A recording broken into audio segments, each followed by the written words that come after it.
And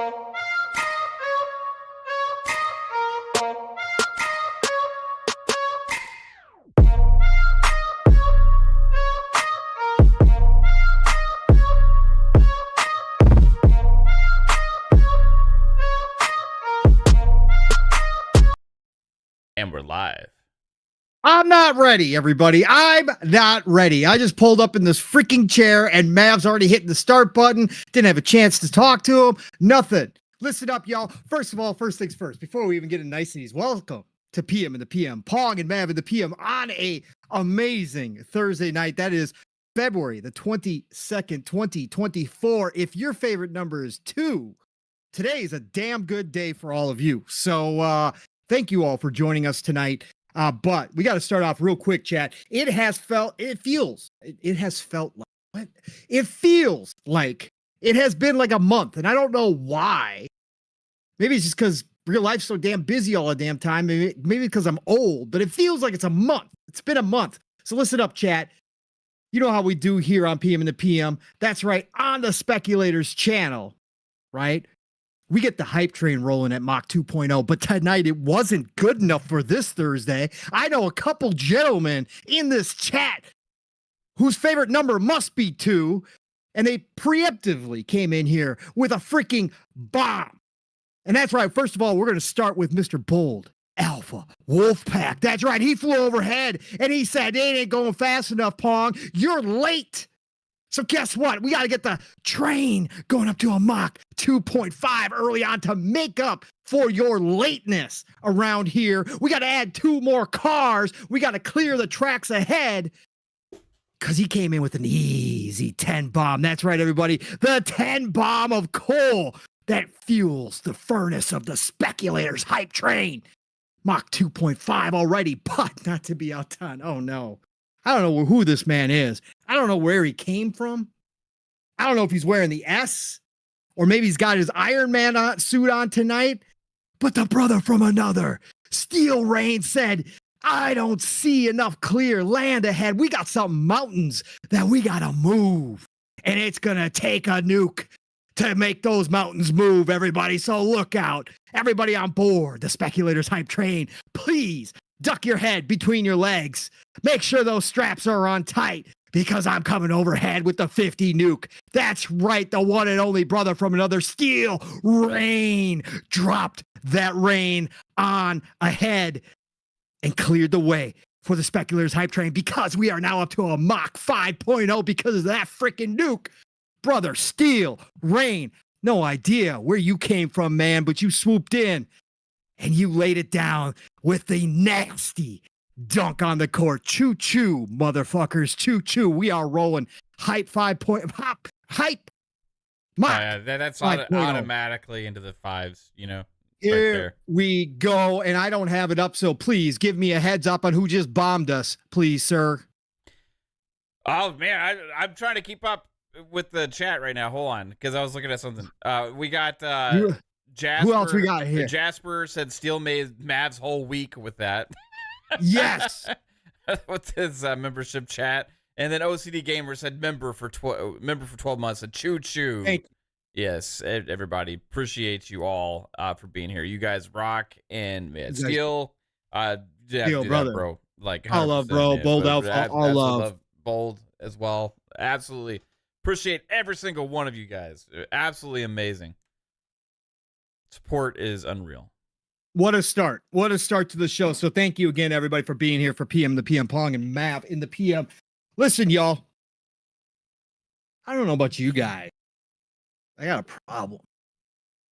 I've got a major problem. What's your problem? It's called I wasn't expecting you to jump in there, but thanks. But no, I'm just like, you left me a little bit of suspense. I got a major problem, everybody. I'm back. You know how I was coming in here for about 3 weeks, talking about Vampire Survivors, talking about, I don't know, Warriors of Orochi 4, all sorts of old games. I no longer have enough time. I am back to my grazing ways, and it is getting worse by the freaking day. 2024 is crushing 2023. If we are just going to initially compare the first 2 months of 2023 to 2024, there is no competition whatsoever between these 2 years. And we sat there and said what a GOAT year 2023 was. In fact, I said it was my favorite year all time, I think, of video game. 2024 is kicking my ass as a gamer. I don't know about all of you, but it is absolutely body slamming me left and right because I am a grazer, because I am somebody who loves so many different types of games. They won't stop dropping games. They won't stop coming out with new stuff. They won't stop giving me games that I go, I need to play that. And of course, I'm a budget gamer, so I'm not buying all these games. But my wish lists between the Xbox and the PC are becoming unmanageable, and that's only in 2024 games. That's not even including all the other games from last year and even beyond last year that I want to play. I'm getting frustrated, man, with the golden age of gaming. I'm telling you. Maybe we need to go back to the silver age of gaming. Golden age is out of control right now. I am excited. I'm going to talk about, I think we'll talk about some of the stuff that's happening, what's going on, obviously, with the games in general. But I got to get to my co-host. I just had to start out because I was just thinking about how many hours in the day I would need. And I was just like, it's just not possible. This is, I don't know how to make decisions like this. And it's not FOMO. It's just legit. I want to play these games. So, but I got to get my co-host. Maybe he's having the same problem as I am, because I know he likes to also dabble in a lot of different games. But holy cow, Mav, Mr. Fun Speculation, CEO of the Speculators Nation, the man who, with the help, actually more than help, because she's more than 50% of this tag team here, put together the Fun Speculation hype train that's rolling along at Mach 5.0 tonight. Again, everybody buckle up. The one and only Mav Arena. How you doing, brother? What's going on with you? Oh, man, I'm doing absolutely fan-fucking-tastic, man. Absolutely great. There's been so many good things to play. I've been playing quite a bit of Grand Blue lately when the Helldivers servers haven't been working. So between those two, been keeping me pretty busy. A little bit of Tekken 8 here and there. There's just so much stuff to play. It is kind of tricky. Like, it is a problem, bro, because like these games still keep hitting. Like there's no relent right now. They're not letting up for us whatsoever, and it doesn't seem like it is going to let up at all in 2024, the entire year. So, it's just kind of at a loss for how to play what you want to play and as much as you want to play it. Like, been pretty busy with other things and work and stuff like that. So, getting as much time to play everything you want is kind of tricky, you know? But it's tricky. It's a good problem. It's a good problem to have, man. Like, it's insane. Like, there's all of this other conversations that's been going on in gaming for, especially this year. Right. And it's kind of, in a way, is overshadowed how amazing of a year it is. And if we just really like take a step back and just really think about a lot of people have a lot of concerns over this and over that, but like at the end of the day, when we're just experiencing so much badass stuff, is there really any problem there for us as a consumer? You know what I mean? Like, for me right now, this shit's good. You know, there's so much great stuff and there's so much awesome stuff to look forward to. That it kind of is weird to seeing as much dialogue as gets put on certain things out there with the community and all that kind of stuff. But I understand it. It's all important stuff, right? But man, just fucking games, dude. Like, I just really, I don't know if we've had a stretch run. Because it's not just like one game that hits a week. It's like right now there's like 2 or 3 games hitting a week. Like, I don't know if we've had a stretch run from like an entire, like, over a year now going, this just consistent awesomeness, and it with the pipeline ahead, I don't. It is almost too much. Like it's like a problem. Like, but it's a good problem to have, right? So, but yeah, how you been, Pong? You've been so you said you're still grazing and stuff like that a little Oh, bit. I'm back. Yeah. Back, man. I'm back to grazing. I don't know what to do right now at this point, because I took a break, I should say. I don't know if you've been playing. Have you been playing Helldivers, or did you take a break after the servers kind of went bad?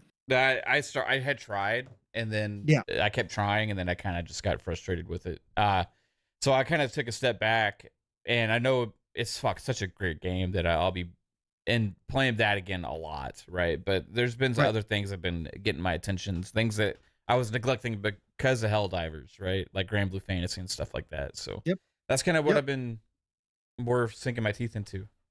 Yeah, no, it makes sense. And that's what I took a break from Helldivers, because the servers are bad. I saw Steel posting about it. He was trying to play, and he was, wasting 20, 30 minutes of his time. Now it sounds like today they dropped a big patch, which fixed things.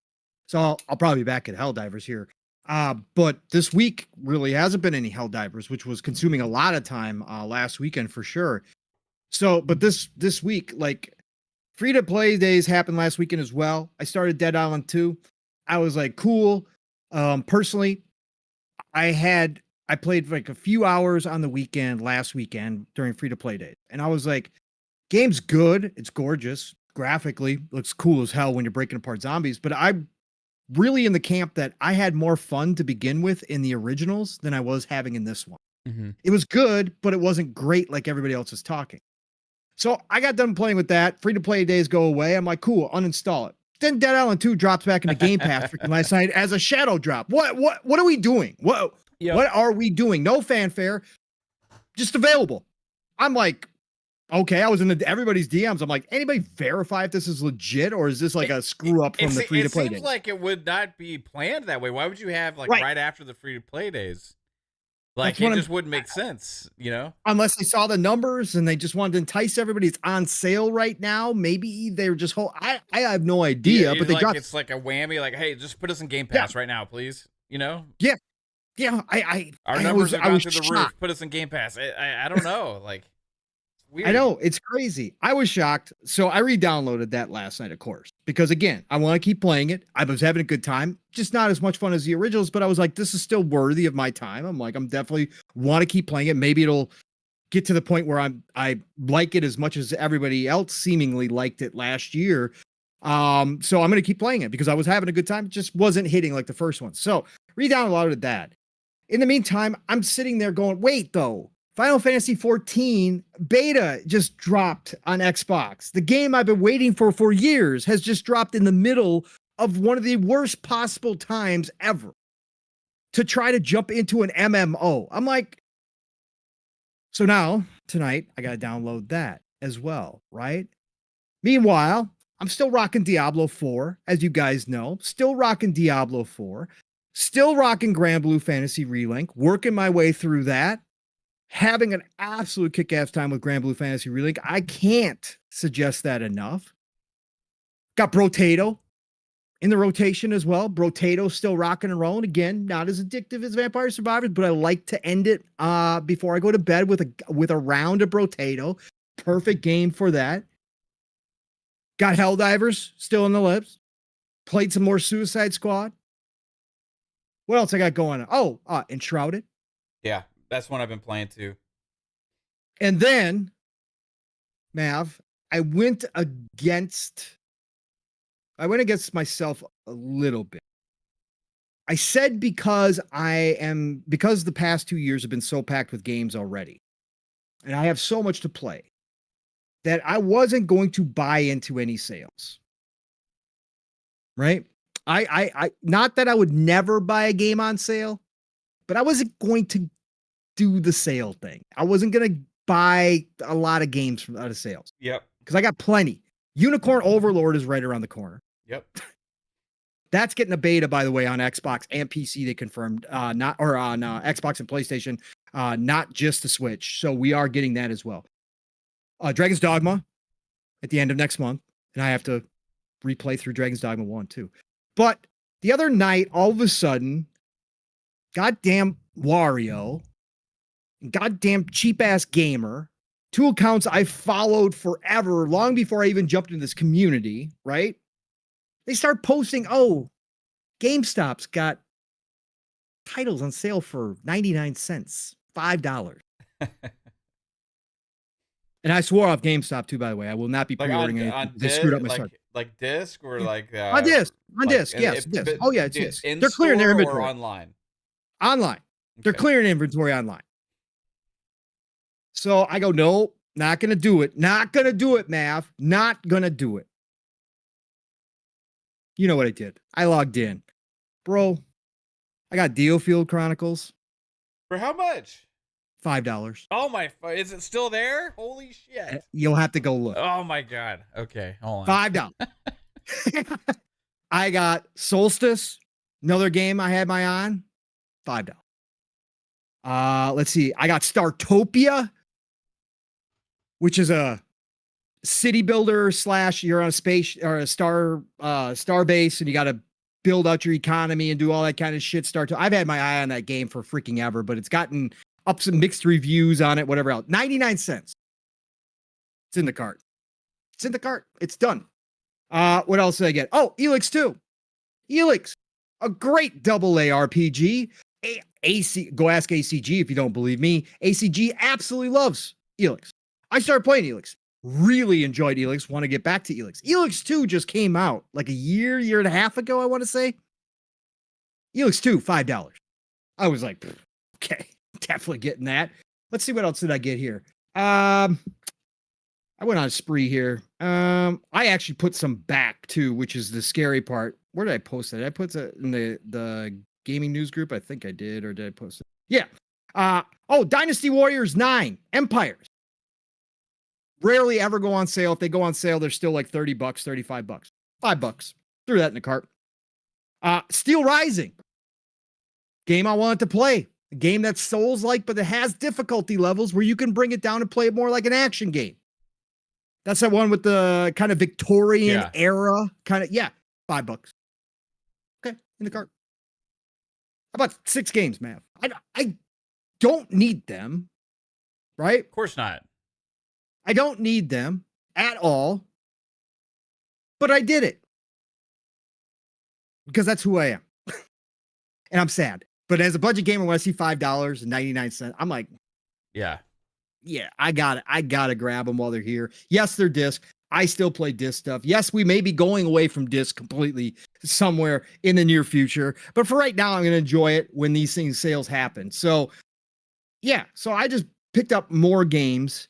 And then, Mav, also, to top this off, I almost forgot, too. No More Heroes 3 was on Woot for the deluxe edition with the pretty box and the art book and the stickers. And it was on sale at Woot for $20. And I like No More Heroes. Right. And I've had my eye on No More Heroes 3 for a long. I love crazy Eastern flavor, just whack. No More Heroes doesn't get any more than that. It is insane, literally, when you play these games. No More Heroes 3 was on sale for $20 for the full deluxe edition with all the stickers and everything. I rocked it for about. So I have a problem, everybody. I have a problem is that there's only one of me and there's not enough time. Gaming is fucking phenomenal right now. I am here to tell you that. I told you that this was my year of exclaiming fun from the rooftops to combat all the people out here who seem to just hate gaming now and just can't find any fun anywhere, and games suck. I'm having the freaking time of my life right now. It is an unbelievable time to be a gamer right now, if you're like me. And so I just had to start off the show this way because we are going to talk some of the other stuff that happened this week. There's still nonsense going on in this community. It is to the point of outrageousness with some of the things that are happening in the community. I'm not going to necessarily get in a rant. I'm not going to probably give it energy tonight because I just don't feel like it anymore. I told you all, we told you all, if you listen to our shows, that we were going to be right back in this spot again because some people out here just covered their ears, covered their eyes, and said, "Oh, everything's great, everything's staying the same." And then the minute that they saw those Xbox games show up at a showcase, reality hit them again and again and again and a fourth time. And some people reignited meltdown mode all over again.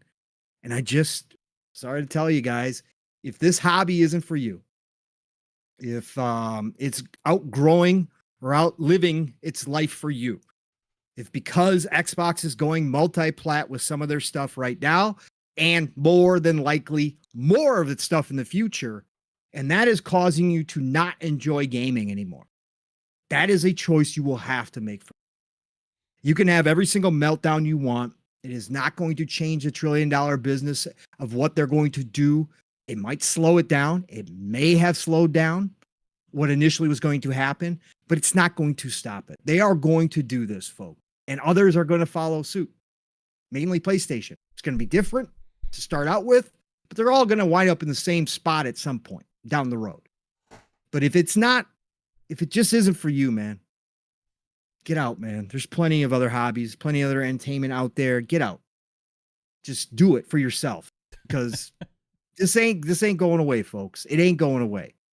For me, talk about it. I find it fascinating. I can't wait to see how this all works out or doesn't work out for everybody that's involved in this.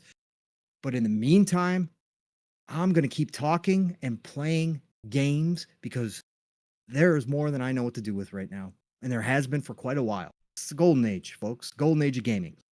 All right. Mav. We do have something to get into tonight, so I will end it short there. Just been on my mind this week, seeing Twitter, and like I said, I could go on a rant with how some people are acting, how some people are treating each other out in the community. It's nothing new. It's just kind of changed a little bit and shifted a little bit because of everything that's going on right now. But this is, again, this is why I always, at least when I first started, spoke out against the console war stuff, because this kind of energy is cultivated by this community, and it shows up. Matt, you got anything to say?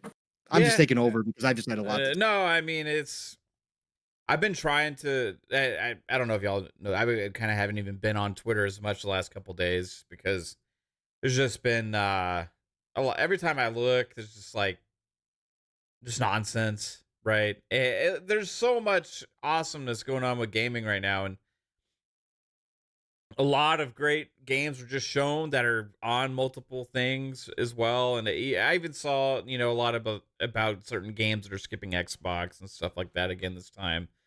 And I'm like, this is like, the reality is nothing new. Like that's been going on for like, why are we just now talking about that? Like, that's just been going on forever. And literally for fucking ever. Like, and yeah, it's frustrating at times, but that's not a new thing all of a sudden just because Hi-Fi Rush and Sea of Thieves or whatever are on other platforms. Like, there's been so many damn times in the last several years, and you can just name it time and time again. It's not anything new. Yeah, is that frustrating sometimes as an Xbox gamer? Like, you want to see those games come everywhere? Yeah, absolutely. But like, there's so much like negativity brought out about every damn thing now that happens, when holy shit, we're fucking feasting on this buffet of fucking awesomeness. And like on the Xbox platform especially, it's like there's all this deals you're getting in Game Pass and all the ecosystem bonuses you get for being with the ecosystem, and the way the entitlements work with all the systems and all that kind of stuff. And this, like, the whole doom and gloom stuff that's out there, like, is more like bothersome for me, because that's something I always kind of just annoyed me to begin with. Pong, like, maybe I look on the bright side too much, or I'm like too optimistic or whatever, but like, you show me a glass and I'm a half full type person, right? Like, I just not a half empty, I feel like there's pessimists and optimists, and there's kind of realists and everything in between. But like, overall, when you just kind of take a step back and just kind of use rational thinking and try and use common sense about where the industry is, what's all happening within gaming, where it's going, and all these kind of things, like, there's not like much to be concerned about, like just really. And I feel like with the amount of concern that there maybe is valid or whatever, is blown up to be 90% of the conversation. Mhm. You know what I mean? When we're like sitting here enjoying all these games and seeing all this stuff, or have awesome news that happens and other things, and it's like, what do you see? You see the little bit of stuff out there that's blown up out of proportion to become some huge thing, right? Some huge fucking thing, and that causes discourse. That causes people going back and forth about these situations and about business and about gaming and all this stuff. And I like to speculate, right? Obviously, but that's the side of it that's like never liked, right? The side of gaming and like the games media does it too. They do like all this shit all the time. I've never liked it from the games media aspect and all the things that they do. And then when I see the community and I see like people pushing all these different things, it's kind of like, let's just take a step back and like fucking enjoy the hobby, like Mhm. like Or move on. yeah, we have fun. Like I'll shit talk PlayStation, or I'll shit talk whatever, and I've always kind of like had fun with that kind of stuff. But also, like, I like to give credit where it's due. Also, at the same point, like, and I feel like there's some people out there that just can't.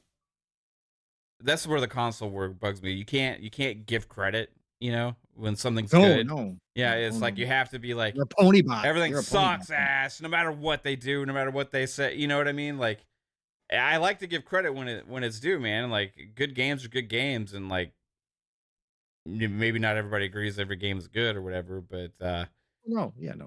there's so much disingenuous shit. I don't know. There is. There's a lot of fake. There's a bunch of fake ass fucking people out there, guys. This is what I'm Whoa. trying to say. There's fucking a lot of fake ass fuckers out there that are trying to influence conversation and sway people to think the way that they think. And you just got to look at things and realize what is important to you as a gamer, right? When you sit your ass down in your comfy chair and you pick up a controller, what do you fucking care about, right? At the end of the day, don't let any dumbass motherfucking bullshit or any people online, any dumbass influencers or people like me, whoever, influence the shit that you enjoy. Don't be that person. Don't be a sheep.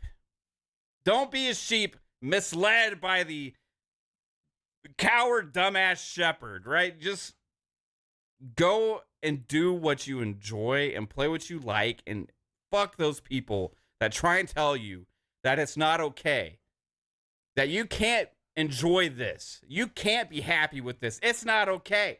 It's bad for the gaming. It's bad for this. It's bad for. Fuck them. You do you. I do me. Pong does Pong. We all do each other. I'm just kidding. No, I just had to add that in there. But I'll no, do myself. We ain't all doing each other. Fuck up. we will fucking just have fun playing games, guys. Like, and that's what it's all about, bro. Like 100%. Fuck all the noise. Have fun. Yeah, have fun. And we do talk about more than just games, right? We do take the bigger picture. We do talk about all this other stuff as well, right? But at the end of the day, like I said, if there's one game made and I have access to that one game, and that's the only game there is, and it's fun as hell to play, I'll be here playing that damn game. I don't care where it's at, as long as I have access to it. And if you need access to these games, you got to make a choice. You do. And again, I'm not in the position to go out and buy every damn system either. So I get it when people say I can only do one. Hey, that's a decision we all got to make. It sucks, right? It sucks to see games like Final Fantasy, 7 never come over to Xbox if you're an Xbox only player. I get it. I do. We've talked about it. We've talked about how stupid some of these decisions are, right? And it's changing. But Xbox can't do anything about what Sony money hats either, right? Yeah. And if Sony's going to money hat shit, Xbox can't do much about it. Now you could say Xbox should throw around money, but as far as going back to your original point here, man, that people are complaining about the two games, Monster Hunter Stories 2, and Gundam Breaker not coming to Xbox. When you talk about that and complain about it and tweet at Phil and Sarah and all that kind of stuff, right? Are you not remembering that we now have the full Atlas catalog coming to Xbox, which Atlas hadn't put a game over here in forever? Yakuza. Yeah. Another one. Yeah. The whole Yakuza series came as when it was only known as Overlord is actually fucking coming out to Xbox. Like, bro, this shit is changing. It's not a fix it all switch that they can just flip and all of a sudden everybody decides to start putting games on. There's tons of games that I still want that we haven't seen on Xbox come over for sure. But there has been strides made in that area, especially in the East. But are there still going to be games like this from time to time that don't hit Xbox? Yes. And for everybody who wants, again, we talked about the arguments about why you don't go third party, why you keep things exclusive, right? And why you maintain your identity as Xbox, because it does make it easier if you do lose that identity and you sell less and less consoles, even though you're promoting one big giant ecosystem versus just one little piece of it in the consoles. If you do that for those games, right, and those companies that are making certain games that are living on console, it makes it easier and easier for them to skip the consoles. I can hear that argument. That's why I said from the get-go, I wouldn't do this. But the facts are the facts. They're doing it. Spilled milk at this point. They've cracked open the door. They're not going to change unless it's an utter failure or unless they figure out a different way. But right now, it doesn't look like it because they can't make the shareholders happy by doing it the same old way anymore, especially when you wave the white flag and say you're never going to win the console war anyway. So it is what it is. It's where it's at. But you can be upset. You can have criticism, but you got to make a choice. More importantly, at the end of the day, are you still going to be able to enjoy gaming? Are you still going to have a hobby that you love, even if Xbox is different in the future? Even if PlayStation is different in the future? Even if all exclusives go away? And it's this grand, wide open utopia. Can you still enjoy the hobby? For me, the answer is resounding yes. It's like, what is the hobby? Is it the gaming or is it the war? Right? Yeah. Or is it the validation of your purchase? And I understand that concept. Again, I went through it with the Dreamcast. I get it. I still flinch at the idea of Xbox doing this, right? Because I want the competition to remain strong. I want them to keep Sony honest. I want Xbox to try to win. The competitor in me from a business side of things hates to see them give up the console. Now, the other argument is they're not. The other argument is they're just looking bigger. I can hear that. I see it. Like, I get it. From a business standpoint, I can see why they would do this. More zeros at the end are better for everybody. But again, you as the gamer out here, the consumer, you have to decide what's important to you. And we're going to still have conversations. We're still going to be critical. We're still going to praise when necessary, or when deserved, I should say. We're going to be critical when necessary. We're going to praise when deserved. And we're going to talk about this. But I, right now, cannot ignore the fact with some of this very chaotic news going on, these changes, evolution, all this nonsense going on, the bad news with the layoffs and kind of the contraction of parts of the industry now after the pandemic, all that bad news is there and we discuss it. But man, I cannot ignore the actual games that are coming out right now. And what this industry is pumping out is ridiculous right now. Again, if you're not feeling it, you're not feeling it. If there's not a game for you right now, there's not a game for you right now. I can't tell you anything different. But for me, this is the time of my life as a gamer. I have never seen anything like this. I forgot to mention. This is what you dreamt of being a possibility when you're a kid, right? Like, I can imagine when I'm 40, what gaming could be like when I'm an adult. I could buy whatever I want and all that kind of stuff, you know, like the games what we could get. I remember having those thoughts when I was a kid. You know, like, what will gaming be like that then, you know? Did I ever imagine that I'd be sitting at work and pull up the news and see that a freaking game that came out last year that some people thought was Game of the Year quality just shadow dropped into a freaking subscription service that I pay $15 a month $16 a month for? No. Yeah. Hell no.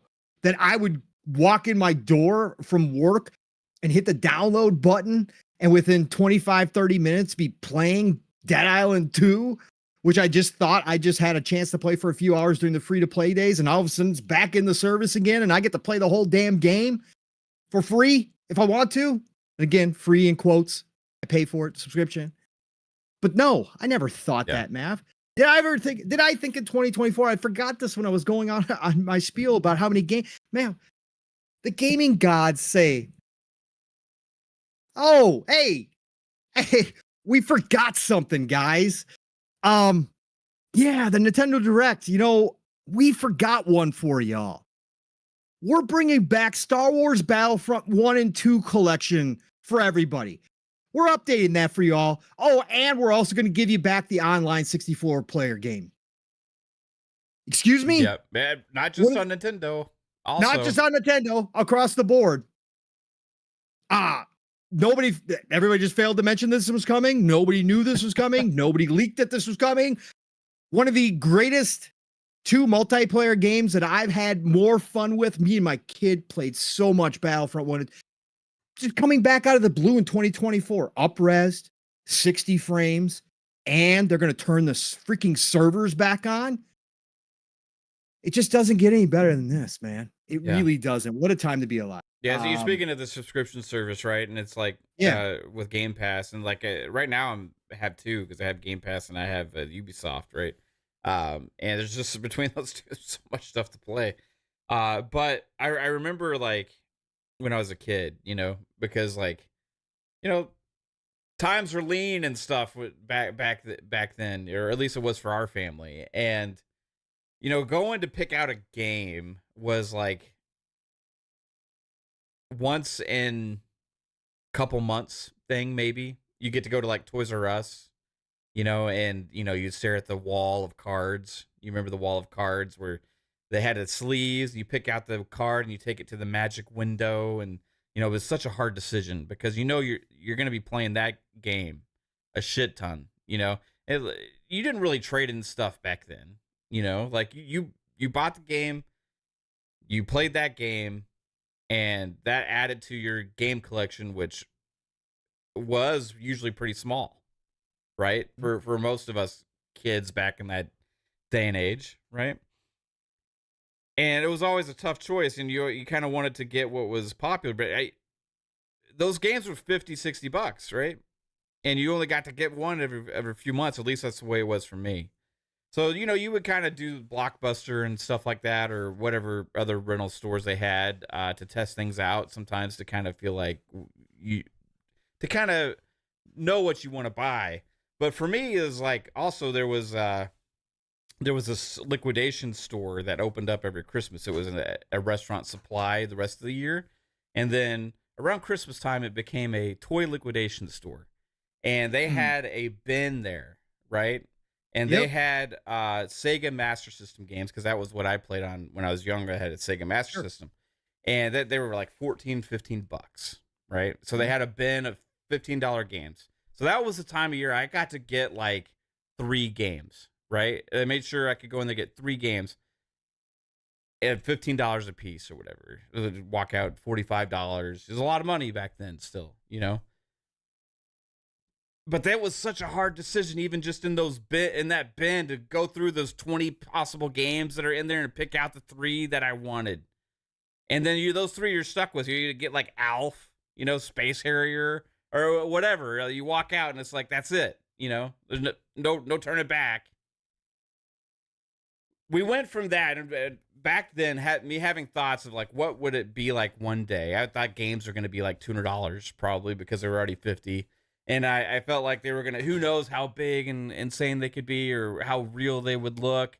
Never in my wildest dreams, even then as a kid, thinking about the future, would I imagine games looking like and playing like and being as big as they are. And not only that, but having the accessibility to play in as many places as easy it is to play them. And not only that, but you're telling me I can just pay around what it costs for one of those toy liquidation center games, right? That I only got to get like every Christmas time. And you just pay about that once a month.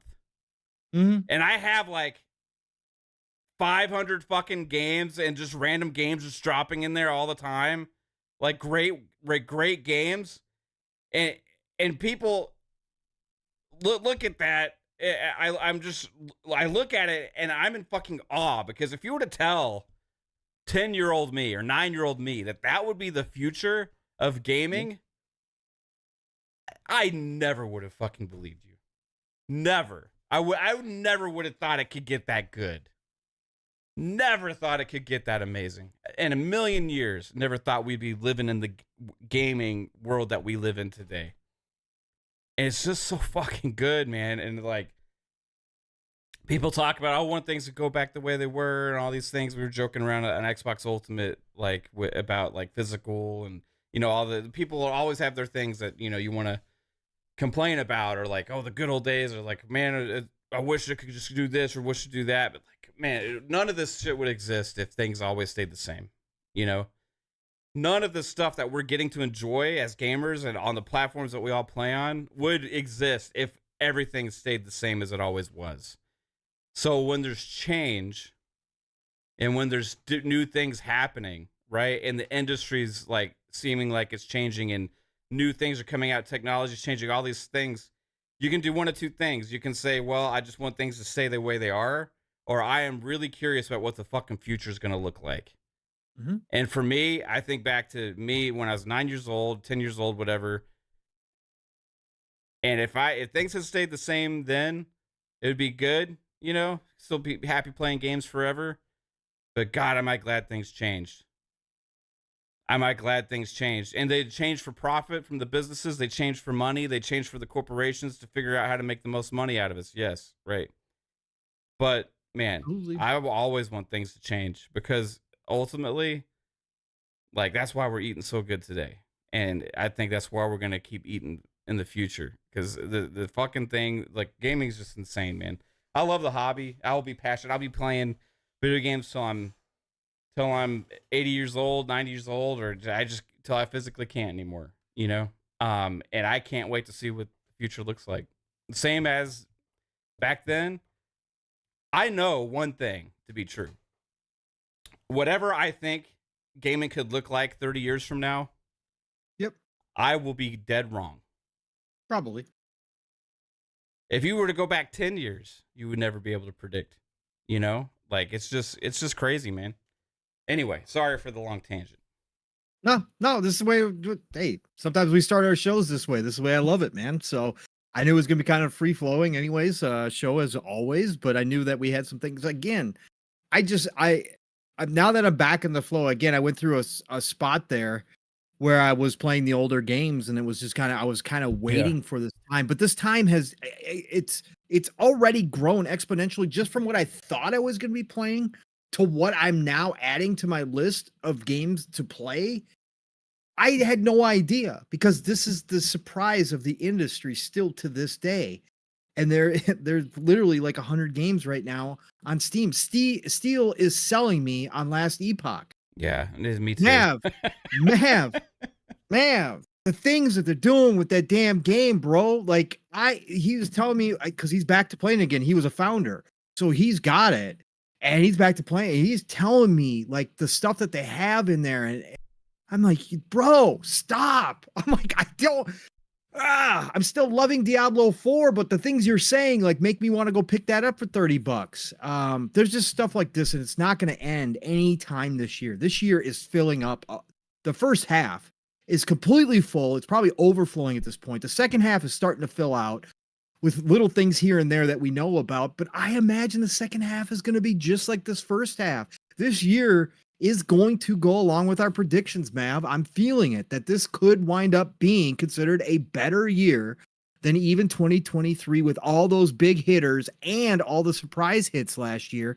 This year is providing more and more. Final Fantasy VII Rebirth, no shock here whatsoever. It's sitting at like a 93 right now. Yeah. Like, again, this stuff just doesn't happen. Helldivers is still rolling throughout even the server problems. This is now getting that cult-like status where people are creating artwork for it. Yeah. I saw some some TikTok influencer girl who I'd never heard of create the Wags of Helldivers group for all the wives of Helldivers players. Like, bro, that's happened multiple times this year with Power. It just doesn't make any sense, Mav, what we're getting. And these are smaller teams making smaller games that are doing this kind of stuff too. It's insane. Spartan 661 wants to jump in on the conversation with a super chat. Comes in with $4.99. Says Xbox is the Chicago typewriter, Tommy gun. The drum is the gaming studios. The rounds in that drum are the games they're about to release. Let's go talk that shit. Absolutely, Spartan 661. This is the avalanche that I started talking about years ago. You can go back to We Bleed Green episode about 2.5 years ago when I said the avalanche was coming. I didn't know it was going to take this this long. 2022 was the delay in the avalanche. I think 2023 it started to flow. But it's not going to stop. Yeah. And it's coming from everywhere now. It's not just even Xbox. Like these third-party studios, these second-party studios, these AA studios that are coming up with these freaking amazing games. Man, I was watching people play Terminator Dark Defiance or whatever the heck it is, that strategy game that I'm like, okay, great. Just add it to the list, man. I can't believe how cool these teams are, what these teams are doing with these IP now. Again, you could usually dismiss licensed IP back in the day. Nowadays, add them to the mix of games that you must play most of the time. They're just doing great stuff out here. Like everything dropping is just so amazing looking. And again, it's a me thing because I have very few limitations in the games that I like. You guys know them, Souls games I just won't do. But at the end of the day, I just want to try all of these games because they look so damn good. Yeah. But Spartan 661, it's not going to stop at all. Let's get to this. We got two more super chats. Oh, you got? Yeah. Oh, grab them. I'm sorry if I missed them. Sorry, guys. Yeah. But RC Polygon sent us earlier with a $10 super chat. Shout out to RC. I hate how everyone was panicking and saying Xbox is dead because of exclusives going away in 5 to 10 years. Xbox is changing what it means to be Xbox. Xbox brand is evolving into a mega publisher. Yeah, I think that a lot of that's kind of spot on, but I think also a lot of companies are changing, and we even saw PlayStation come out and make some interesting statements too from the CFO there, and like it's going to be interesting 5-10 years from now to see where everything's at. I don't think any of us would be able to make an accurate guess on that, but I do think Xbox as a brand is going to still be there. I think PlayStation as a brand will still be there, and I think Nintendo as a brand will still be there. So I think those are things you can probably say are pretty safe, right? And there's a lot of just negative attention just on the Xbox brand all the time, in general. And sometimes with criticisms, rightfully so, but the whole gonna cease to exist, sky is falling, crumble scenario is never been really that close whatsoever. Maybe 2016, that, or before 2016, and that short little stretch right there was some legitimate concern, right? But since then, since they doubled down on everything, it's been, they're going in the opposite direction. They're going in the opposite direction of what some would make you feel on social media. They're getting bigger and bigger and expanding and becoming more of a monster in the gaming space, where people are seeing them as getting smaller. It's an interesting parallel to what the reality is, if you actually look at the situation. Angry Hippie with a $5 super chat said, so much came out this week I want to play, but I can't stop playing Banishers. That's another one. Yeah, Banishers. Banishers Ghosts of New Eden. Yep. God damn. That's another one I probably won't touch for a long time, just because time is what it is, and it's not going to play that right now. But I see everybody talking amazing things about it that's played it, so that's another great game. Anyway, we're caught up. Yes, sir. Cool. Thank you all for that. And of course, we're going to get to the chat. And again, always remember, chat. You just being here is what it's all about. At the end of the day, the super chats, the subscriptions, we have a lot of fun with them and all that kind of stuff. But at the end of the day, it's never expected, right? Ever. Always appreciate it. And I appreciate all of you for giving us your time. We all do across all of our channels that I'm a part of. It's you giving us your time. You're joining the show. You're as much a part of the show as we are. Before I get to this, I always like to say that because if you're just lurking or if you're listening to us in the future, so I don't catch you live, your name in the chat doesn't mean any less. You're still a part of this whole big thing that we got going on. And love every single one of you and have nothing but respect for every single one of you that do this on a weekly basis, that show support for us just by being here or just by listening to us. So thank you all for that. First of all, foremost, Poison Maniac, what is going on, Poison Maniac? Always great to see you, brother. We've got the one and only OCDgamer. What's going on, OCDgamer? We got Louis Jose in the chat. What's going on, Louis? We got 3-bit in the house. Is blame 3-bit for everything. We all do. You guys are all allowed to here. I'm giving you permission. 3-bit is the reason that all the bad stuff is happening. Pure and simple. Talos Re, what's going on, Talos Re? Great to see you. We got the Blind Mephisto in here. What's going on? Blind agrees, says AA games have been killing it lately. I've been a AA fan my entire life. I like the middle of the road games that some people hate, but some people do like. I've always found big enjoyment. Same with Mav. Mav and I have similar tastes, especially 360 era. Him and I play a lot of AA RPGs that people were like, oh, that's shit. They just copied Oblivion. They don't know what they're doing over there. Mav and I were like, hell no, that shit's great. So I always will support AA games, man. Spider Games, by the way, is going to have a presentation after the Focus showcase next week in which they go over Greedfall 2. If you never played Greedfall, highly recommend. Has a current gen patch or version to it. Greedfall is a AA RPG that everybody should try out. They're coming out with Greedfall 2. Can't wait to watch that. Spiders is one of my favorite AA studios of all time too, by the way. Tamales, what's going on? Great to see you in here. Do you guys hope the next head of Xbox is more cutthroat? Competitor in me? Absolutely. Like I said, I would be. But with the direction that they're going, yeah, it's not going to happen. That's a hard. It's a hard question to answer because you know I feel like I wouldn't make the same decisions at some of the things that they're making, right? But then if I look at it, okay, so what is Xbox today comparatively to when Phil Spencer took over? Yeah. Like one of the world's biggest publishers. It's hard to argue against Phil Spencer, right?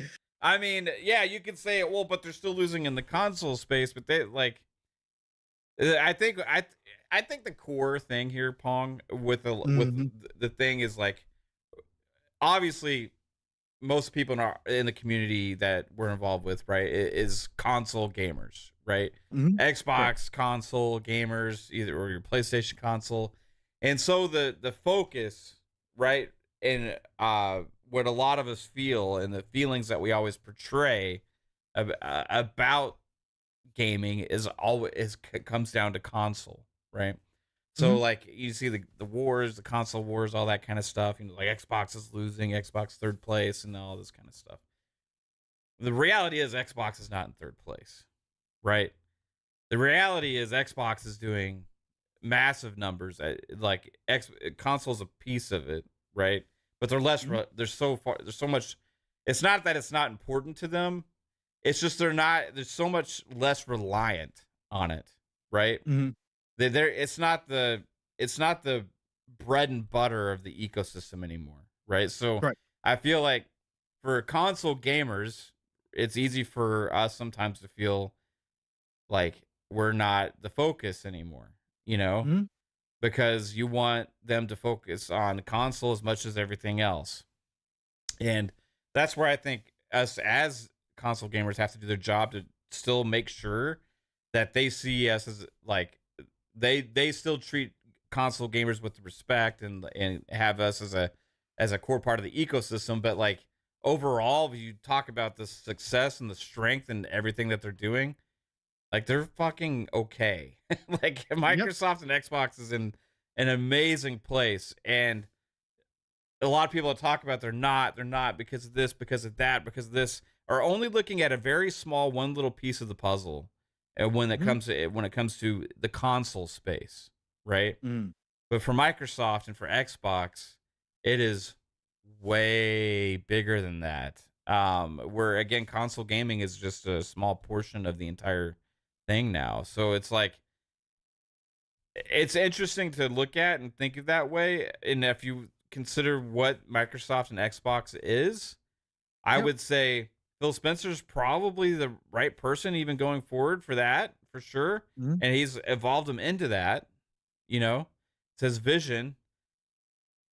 If you were to say if it's just mainly the console and only the console space or whatever, then yeah, then you could say, yeah, I think there'd be probably somebody better. But Mm, sure. it's hard to for me Sorry. not to have get behind Phil's vision because for me as a consumer, that's brought me the cross buy to PC, right?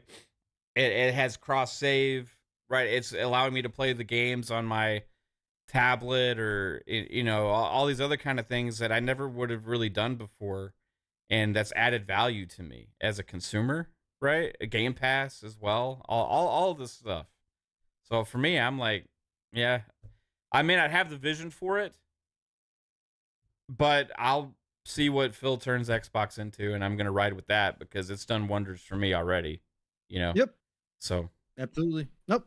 It is what it is, man. I can't disagree with anything that you said there, man. It's gonna happen. I think the next guy actually will leave before they move even yeah, further in this direction. And I think the next guy will be set up to, or girl, being that I probably think Sarah Bond's gonna take over. She'll lead it into even more so of what they're doing right now and keep transforming, keep evolving. Um, and that's why Sony's got the new guy in there is to push them forward even further into that as well, as we've seen. So, yeah, great comment there. Who else we got in here? We got Tom from Toonami. He says, yeah, but Xbox always has the issue of being way too early and hitting that rate. You're right, Tom, but if the whole industry is moving in this direction and we're getting away completely from the old system, there's no stopping it unless something yeah, very dramatic happens in the industry, like a complete collapse. This is going to happen to everybody, so they might be ahead of the curve, but it's a long curve towards that eventuality where everybody's a third party publisher at some point. So yeah, yeah, they might be ahead of the curve. People might be upset because they're the first ones out the gate. They take all the hits. That's always true. Anybody who innovates is going to be that way. That's the way Xbox has been in the past. Microsoft has been in the past. But this time, I don't think there's any stopping or slowing down what's going to happen here in the industry how it's evolving right now. But we will see. We will see. Yes, they will take the brunt of it, Tom. You're absolutely correct. yeah, Green Goblins in the house. What's going on, Green? I think when Phil Spencer leaves, I think when Phil Spencer leaves, you will leave it in a good place. I think he means he will leave it in a good place. Yes, he will leave it as one of the world's biggest publishers. Going from near death, yeah. closing down to one of the world's biggest publishers. How you think about that or how you feel about it, not here to, we've had that discussion already. It's just going to be a fact that he's going to leave it as well and it's a pillar now within Microsoft. And Who not would ever just thought? that, when you talk about the like what their core thing is too with access, so Yeah. you're talking about Yeah. being last place in a console space, right? Where Mhm. you're limited to the 30, 40, 50, whatever, and you end up selling that generation million consoles, right? To being allowing people to have access like Yep. across all those different devices, like they've expanded the user base like insanely Mhm. by doing that, right? Yep. Whether as a console gamer, it's like, oh, that's not for me, I hate that because it's going to devalue my Xbox. Like, you look at it from their perspective, like, fuck, that's it's hard to argue against. It really is. Now, if we want them to win the console war, then Yeah. that's a different argument, right? But that's why that's not what this is all about. That's why the console wars ultimately don't really matter. What matters to me is I got to get fucking Xbox to play on, and that I get great games to play on it. And as they're Yeah. delivering that for me, I don't necessarily care about the other stuff. They continue to deliver the value for me. I'm here. Again, it's Yeah, my favorite place to play. As far as ecosystem goes, there's still yeah, value there for me to be a part of the Xbox ecosystem. Game Pass is obviously the best value in gaming, hands down for me as a gamer. You have to decide on your own. But for me, unless they change all that, unless that all goes away, yeah. then I'm here. Again, I'm not going anywhere. I'm not going to leave Xbox because, again, they offer way too much that I enjoy. Again, they got some of my favorite developers in-house. I know I will always have access to those games if I am a part of the Xbox ecosystem. That's all that matters to me. So, pure and simple. Prey Grasso's in the house. What's going on, Prey? Great to see you, girl. Thank you for dropping in here. Who else? We got Angry Hippies in the house. What's going on, Angry Hippie? Let's see who else we got in here. I know I've been missing some other people. I gotta keep scrolling up. Jesse B, what is going on? Jesse B says, I want to jump on Nightingale, but so many games just dropped in the Game Pass. Bro, same thing. I want to play Nightingale. I've been watching Nightingale since we first saw it. Another survival game, PvE, PvP. Well, I would love to jump into it right now. Can't, man. I just can't. I want to so bad. Ray Oids in the house says, save Embracer. We need AA games to survive. Yeah, Ray, I was a big proponent of Lars and Embracer. I just didn't know, again, that they had bet on a $2 billion handshake. Otherwise, I probably would have said, yeah, this is not a good thing, guys. But I'll be the first to admit I was all over Lars because I loved his vision for AA gaming. And he was going to bring back some incredible games, and now it's all falling apart, and it looks disastrous, and it is disastrous. But we do need to save some of those IP and some of those devs for sure. RSJ fans in the house. Is going on, RSJ fan? Always great to see you, my friend. Thank you for being here. Truth Serum. Truth Serum says, you can talk up games, but it's pretty disgusting, the verbal attack on Lord Attic by Xbox guys. Truth Serum, first time here. Not in our chat, but first time on X. The personal disgusting attacks on people are across the board from all different places. I've seen Nintendo people do it. I've seen PC people do it. I've seen PlayStation people do it. I've seen Xbox people do it. I talk about this all the time. This is an energy that is cultivated by many parts of this community, and that's why the meltdown last week didn't shock me. It kind of surprised me how long it went on, but it didn't shock me, the meltdowns over the past couple of weeks, because that energy's here. Those personal attacks are always disgusting. I've been on so many rants about this community in general, but it comes from all sides. Shout out to Iron Lords. Nothing but respect for those guys. Those guys are a lot of the reason why you see a lot of us podcasting. They had a huge influence on us. So shout out to Lord Attic and everybody over there. But yeah, the personal attacks across the board in this community are just fucking stupid. I'm so over all that shit, man, over stupid video games. But it's just jokes, everybody. Remember, it's just jokes. Just jokes. Don't take it so serious. Anyways, Ghost Fixter, what is going on? Great to see you in here. Calorie, what's going on, buddy? Great to have you a part of the show. Why so serious is in here. I started watching The Dark Knight by the way last night too. Oh, nice. I had to watch it. It's been a while. Heath Ledger is just so fucking amazing. Every time I watch it, it gets better. I don't care what people say. Now we got people saying it's overrated. I don't. His performance is freaking phenomenal. Anyways. Why so serious in here? Great to see you as always. Who else we got in here? Let's scroll up here. It's TiMMEH. It's TiMMEH's in the house. What's going on? It's Timmy. Great to see you. Who else? Alvin. What's going on, Alvin? Wouldn't be a show without you, brother. Palworld just hit 25 million. Yes, sir. 10 million on Xbox, 15 million on PC. Shout out to Palworld. Shout out to Pocket Pair, man. They fixed a lot of the stuff, and now they can just grow the game. They're still maintaining 200 to 300,000 people daily, or concurrent, I should say. Now they got a chance to build out that game, because I still see people enjoying the hell out of Palworld. I know I want to try it back. Again, I've got it still downloaded. So, Whoop Whoop Kid is in the house. What's up, Whoop Whoop Kid?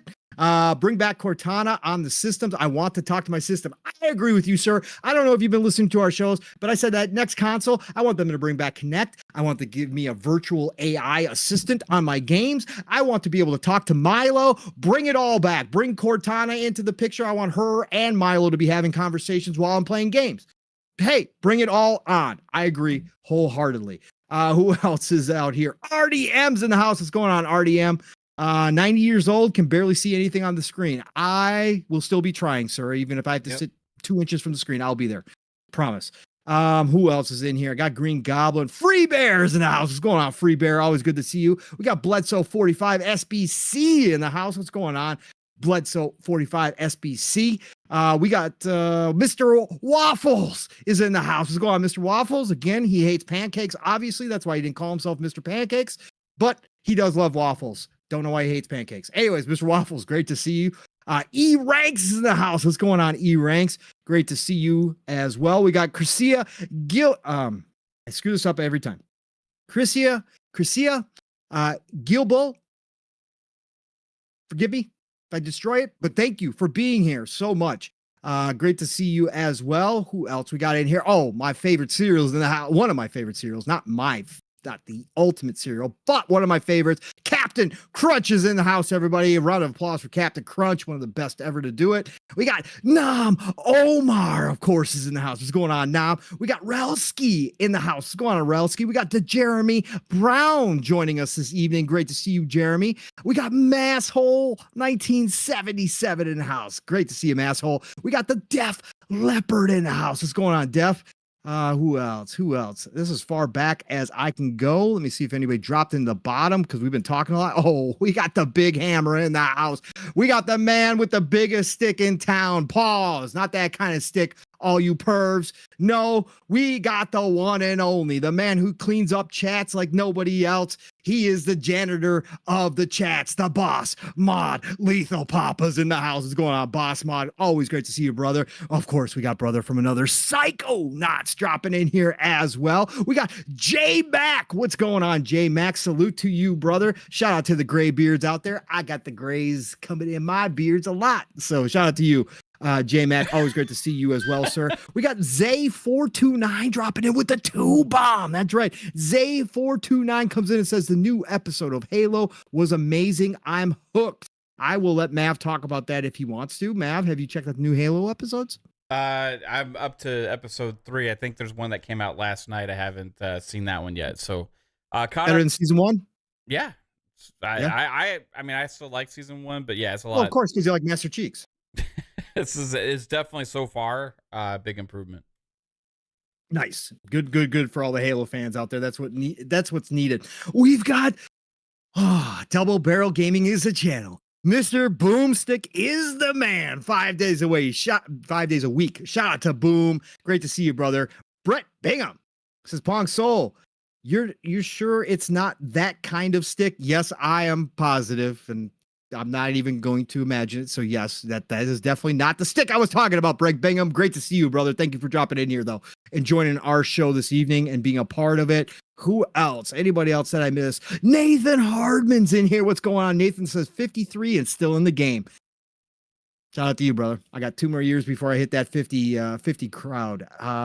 Big Lou Raven, or I did this last week. Here we go. Big Lou Ravens is in the house. What's going on, Big Lou? Great to see you. Choo-choo, motherfuckers. Choo-choo to you, Big Lou. We got the Beer Baron coming in here. What's going on? Beer Baron says, don't you love how Xbox is already doing a better job marketing those games for PS5 and Switch than Xbox?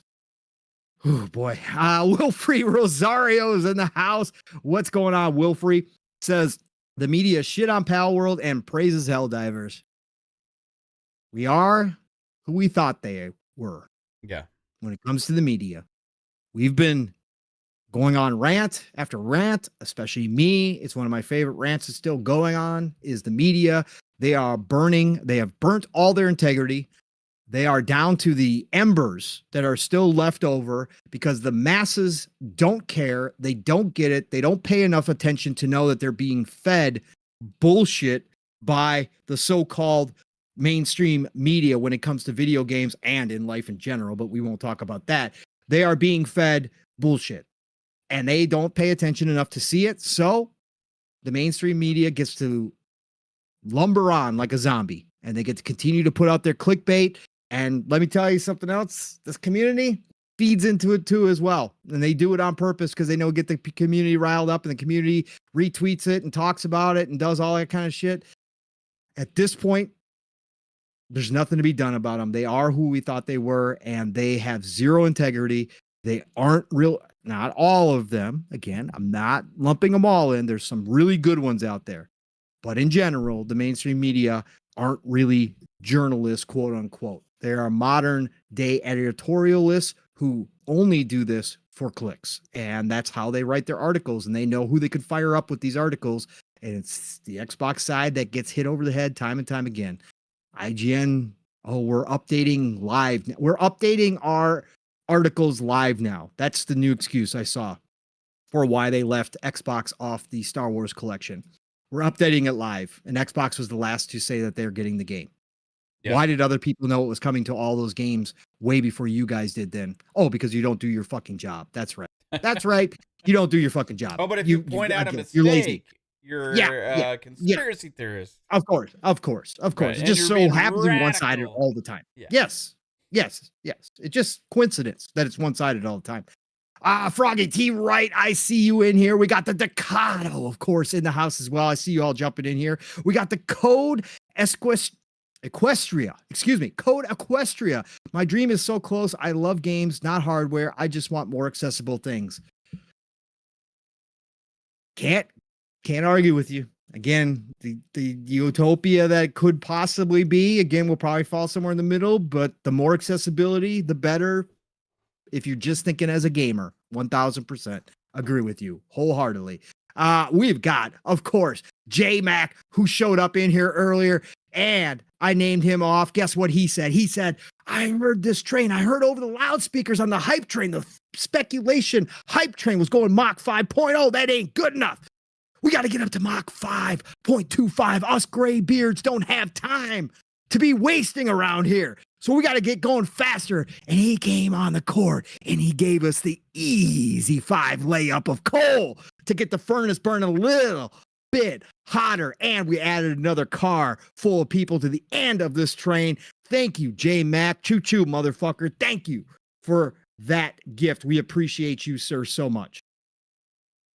All right, Mav, I think we got everybody. Prince Green, I see you dropping in here. What's going on? Prince Green just became a member, part of that new train or that new car that we put on the back of the train. Make sure you take your seat. Make sure you grab that 4-point harness and you buckle up. Mach 5.25 is nothing to play with. You fly out that window, we're going to lose you. So buckle up and get ready. Skin's going to peel off of your fucking faces, guys. It's going to be ugly when you hit the ground at Mach 5.25. I tell you that much. Game Shark, I see you dropping in here. Delroy, what's going on? I see you all dropping in here. All right, man.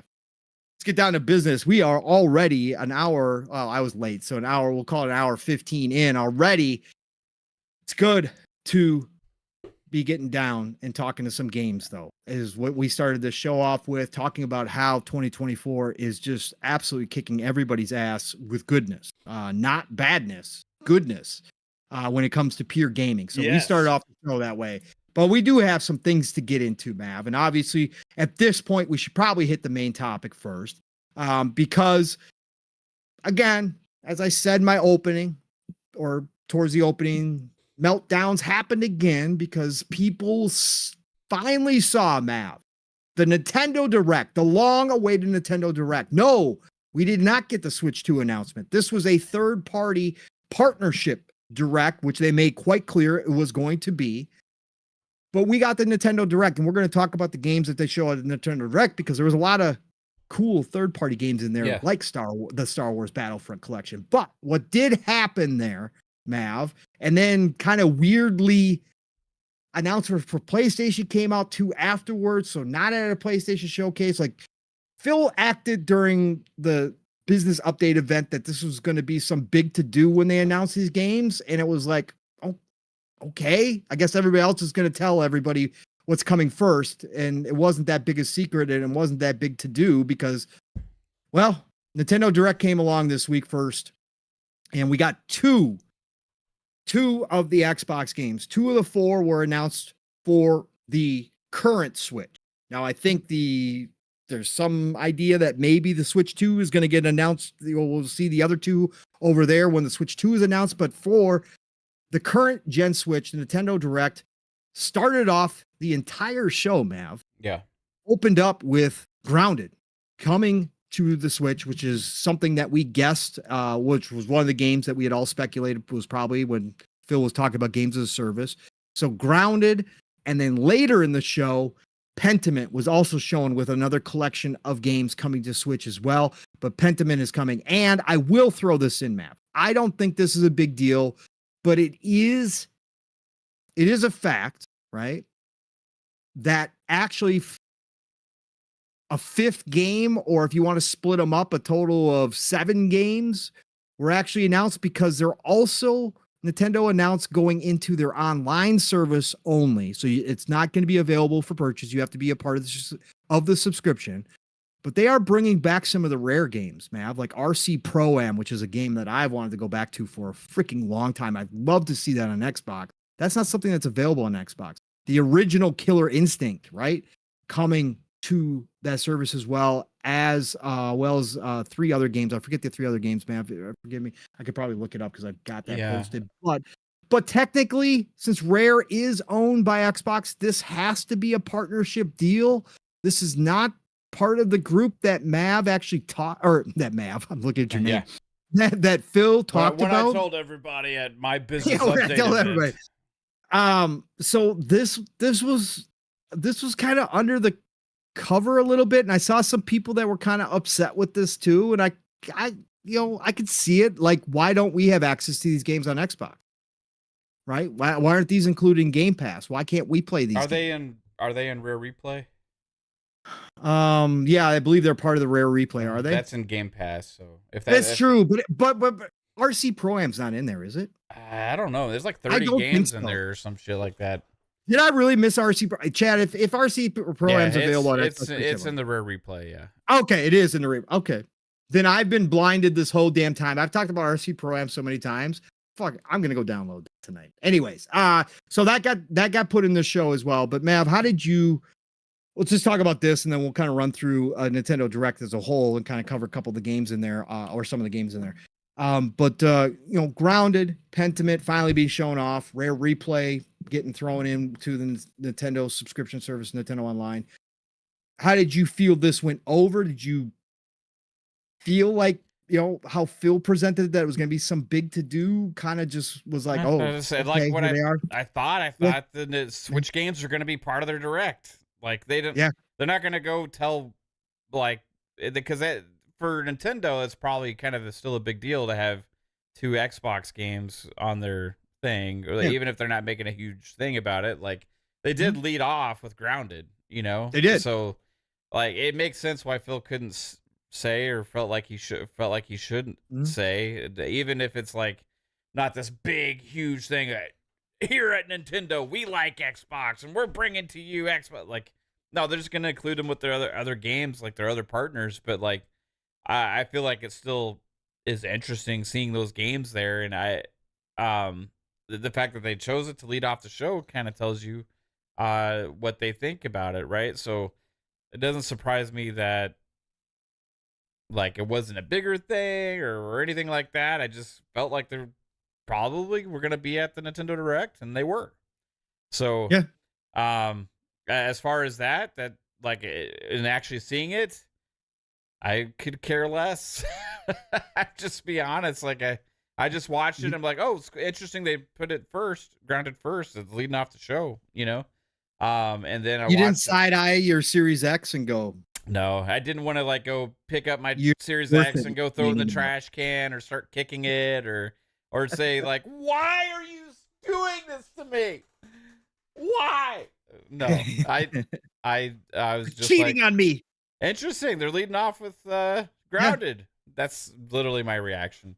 It was cool to see Xbox Game Studios up in the corner. Yeah, too. It was weird. And then Nintendo, like it was kind of cool to see that. Yeah, so I saw that and I was like, cool. Watched the rest of Nintendo Direct. Pentiment was in the little part where they just kind of had a bunch of little games and stuff, and I was like, okay, cool. That's probably where it belongs. Here's where we might as well just make this kind of a back and forth here real quick, because for me, I think it was a slight to Pentiment a little bit. I think Pentiment should have been given its own spot. They should have, and I'm kind of surprised. Again, Nintendo controls this, right? But if you're gonna do this partnership, if you're gonna do this buddy thing, Grounded leading off was fantastic. Right. And it's obviously the much bigger game than Pentiment. Don't get me wrong. I like Pentiment. I'm one of the people that do like it. So I'm not coming from that side of things per se. Ground is much bigger, deserves a spotlight there as the first game. But Pentiment was up for Game of the Year nomination. Pentiment was critically received really well. And we've seen smaller indie games that are critically received really well, even if they don't have the big audiences, get big kind of moments for themselves when they go elsewhere with, check out the critically acclaimed game of the year nominee, all the scores up there, all that kind of stuff, like coming now to the Switch, right? We've seen that with smaller games. It's not something out of the ordinary that's just reserved for like AAA games or the big blockbusters that we see. So I was a little disappointed with that. I would have thought that Xbox would have said to Nintendo, listen, we're going to bring these games over, but we would like, Pentiment for sure to be given that kind of extra little push for the Obsidian team and for Josh Sawyer and his team that put all their hard work into it. So for me, that was a little bit of a slight how they threw it in the middle of the rest of those games. I think that one deserved a little bit more. That's all I'm going to say. I just think it deserved a little bit more. That's fine. So, yeah, I was watching it and it's like, I think it's mainly about the scope of the game for me. Like, but I know that they do pay attention. Like, I think Inculinati or whatever was that one of them. No, that was on our tidbits. Yeah, that was I get these directs and stuff confused with tidbits sometimes. I know they have smaller games in there and stuff that they really focus on too. But when they kind of show the sizzle reel, I'm like, okay, it's Pentiment, cool. Yeah. Overall, I was like, I didn't even really think there was a whole lot at the direct, to be honest with you, in general, to be excited about. Like, there's some cool stuff there, but like the Star Wars things were the biggest thing, I think. Overall, it was just kind of like, I don't know. I'm so indifferent to this Pong. It's hard. I know you are. It's hard to get like, how did I feel about seeing, it's like, I really felt nothing. I felt like there's games at this thing. And, I feel it was interesting to see, like I said, Grounded lead off. I feel like that has a lot of potential on the Switch.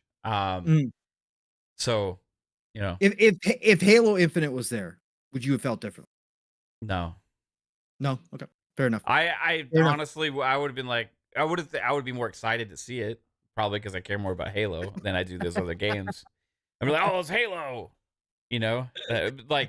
I've never business wise, I can definitely make the argument, and I understand that. Like, I agree more with the exclusives. You know what I mean? Like, for me, I agree with you. Like, and I see things that way, business wise. If I'm looking at things for being competitive and all that kind of stuff. Yeah.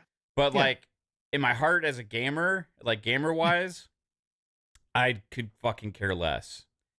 My dream would be every game is on every platform, right? Sure.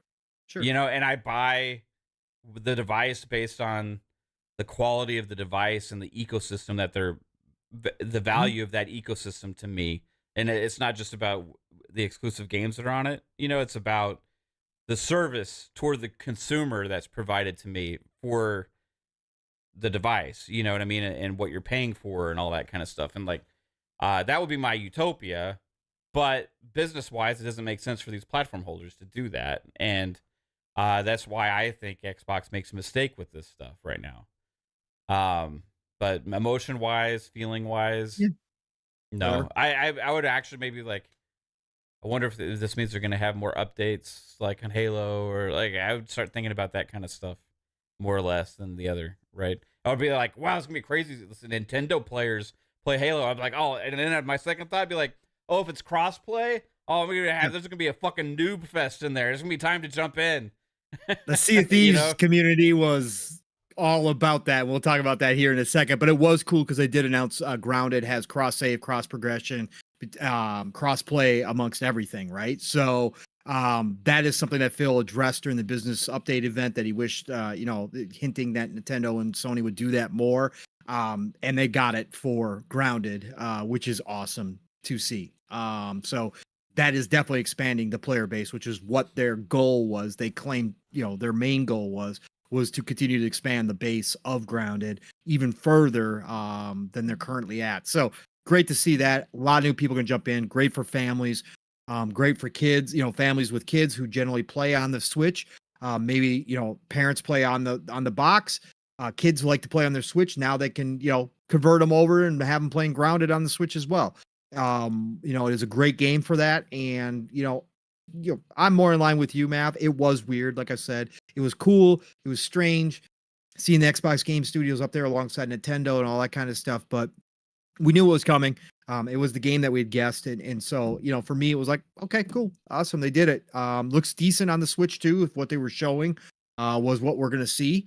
Look good on the Switch. And obviously Pentiment's perfect for the Switch. I hope people pick up Pentiment over there on Nintendo and play it. Do I have high hopes for it? Nah. Again, I don't think any of these games are going to do bombastically at any of these locations, but I think it'll be a nice bump maybe for a couple of these games, and especially the games like Round and Sea of Thieves that can continue to grow. So, overall, that's kind of where I was at too. J Mac shows up, member for 16 months, says the world is okay. The Avengers are here. Salute to you again, J Mac. Thank you so much for that, brother. The Avengers are here. And then later in the day, Matt, before we hop into the direct a little bit, there was no announcements on the PlayStation side. And obviously Hi-Fi Rush wasn't there at the Switch, at the Nintendo Direct. Sea of Thieves wasn't at the Nintendo Direct. So everybody was like, oh, so those two are Switch. And then Hi-Fi Rush and Sea of Thieves are PlayStation, huh? And then Bethesda Latin America. Yeah. Bethesda's official YouTube for Latin America goes ahead and posts the Hi-Fi Rush trailer for PlayStation 5. Really early. They pulled it, right? They pulled it, but everybody had already seen it. Already blew up. You can't put it back in the bottle. That genie is not escaping the internet. So everybody already knew it was coming in March to PlayStation. So then they went ahead and made the announcements, right? That Hi-Fi Rush is going to PlayStation 5 and Sea of Thieves is also going to PlayStation 5. Again, I saw the Sea of Thieves community rubbing their hands together. Yeah. Bring it on. Hey, man, PlayStation guys. Yeah, I'm just now thinking of this. Like, what if like you could fly the banner of your preferred platform? Because I do believe there is an Xbox sale package for Sea of Thieves, right? And I saw some of the Sea of Thieves community going, please give them a custom PlayStation version as well. Make those free, or just automatically tag the side of the ship, or like somehow to where you can tell what platform they're on. It would be amazing to fucking just see the like PlayStation, Xbox pirates go after each other.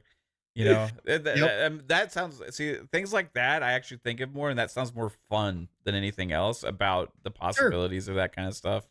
Absolutely. Why not? More the merrier in those types of games, for sure. Sea of Thieves, their social media team put out on the X, their official post was, you can all stop begging now, right?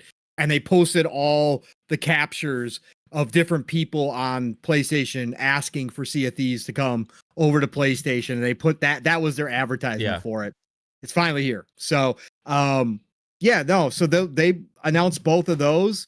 And then again, after all of this happened, this is when a portion of the community started having a second meltdown again, and started going through the same,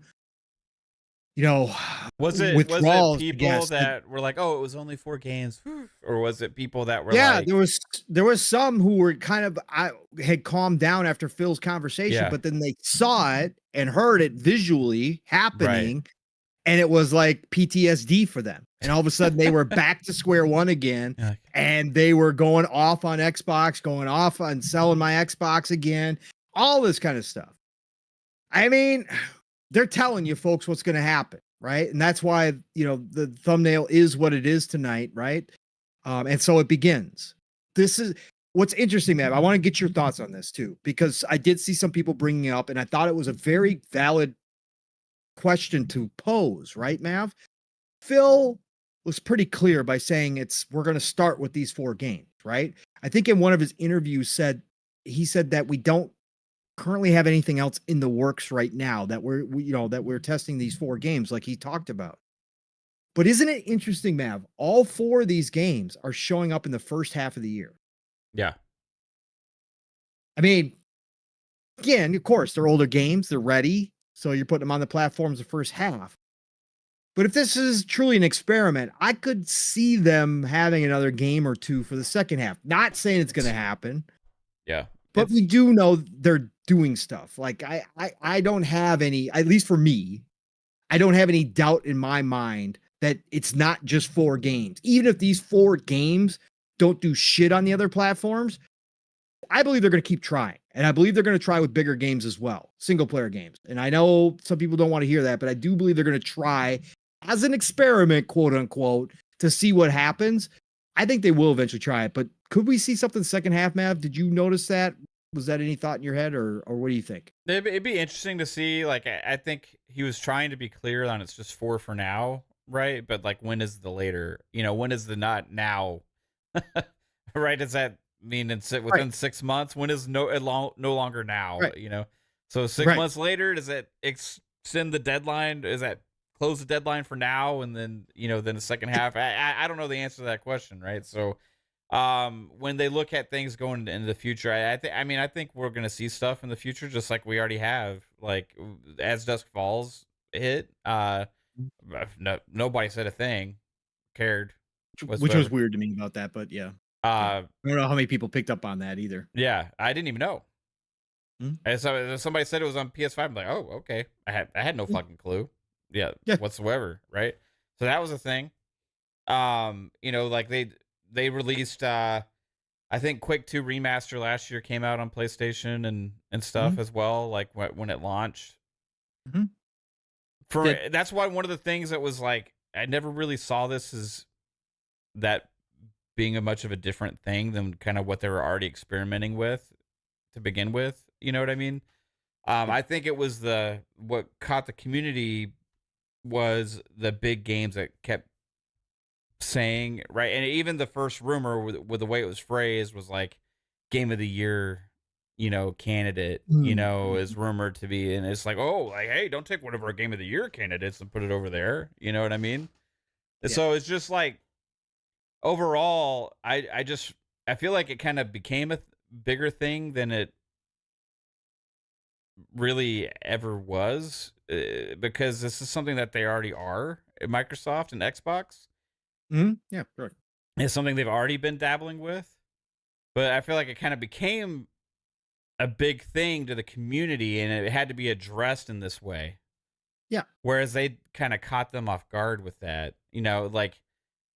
They were going to legitimately do this, Matt, without saying anything. Yeah, they were. That's that to me is like, yo, now wait a minute. You set expectations and you're going to start evolving your philosophy. Like, I don't care how you want to say you worded it in the past, Mav, to not come out and say something prior to. They were legit going to have this Nintendo Direct happen. Have these 2 games announced in there. And then at a later date, at some point, like Phil said, they were going to talk about things. I got to say that for me, even for me who understands, like, who takes a step back and says this is fine, like, to your community, that shocks me a little bit they were going to do it that way. But it's obviously that's exactly what was going to happen. They got caught flat-footed thinking they were just going to slip this through and then talk about it at a later date without anybody saying a peep. I don't know, man.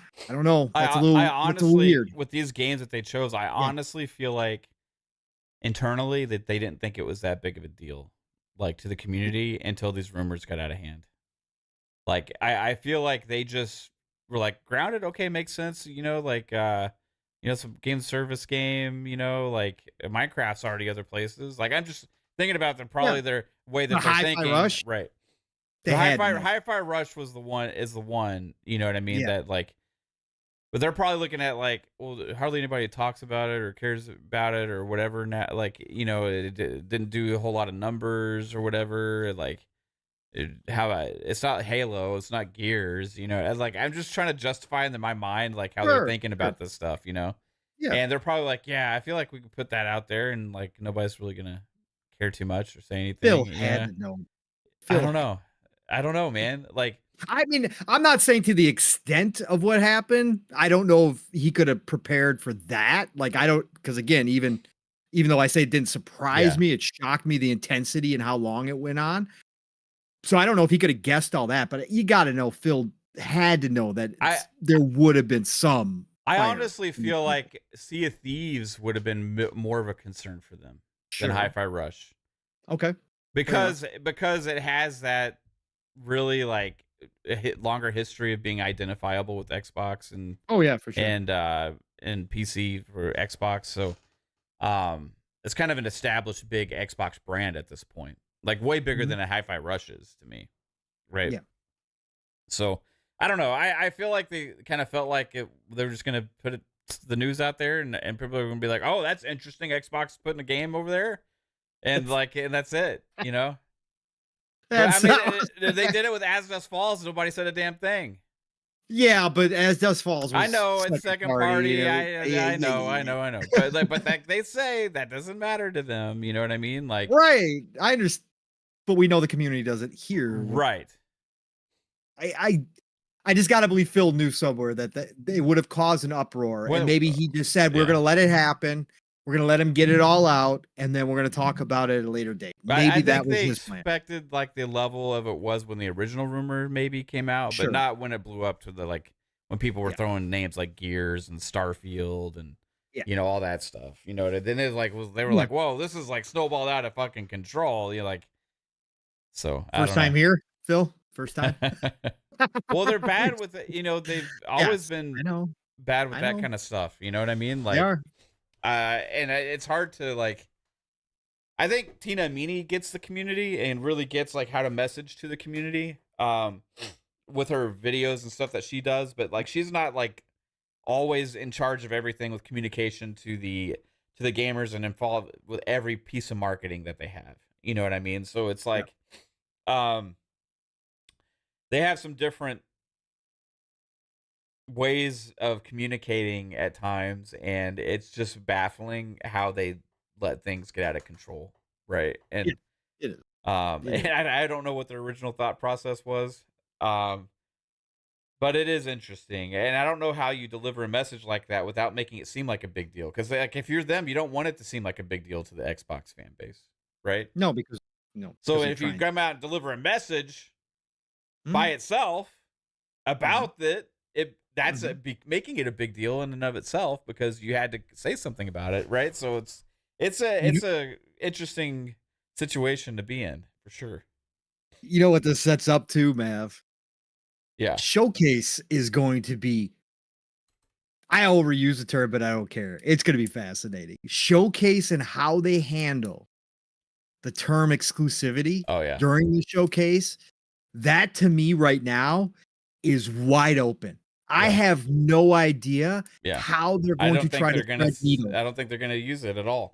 Or if they do, if they don't have, if they announce big AAA stuff and they don't have the exclusive tag behind it, can you imagine? You're gonna see some really creative shit like long-term exclusive, like temporary exclusive. Exclusive for DVD exclusive. Maybe exclusive.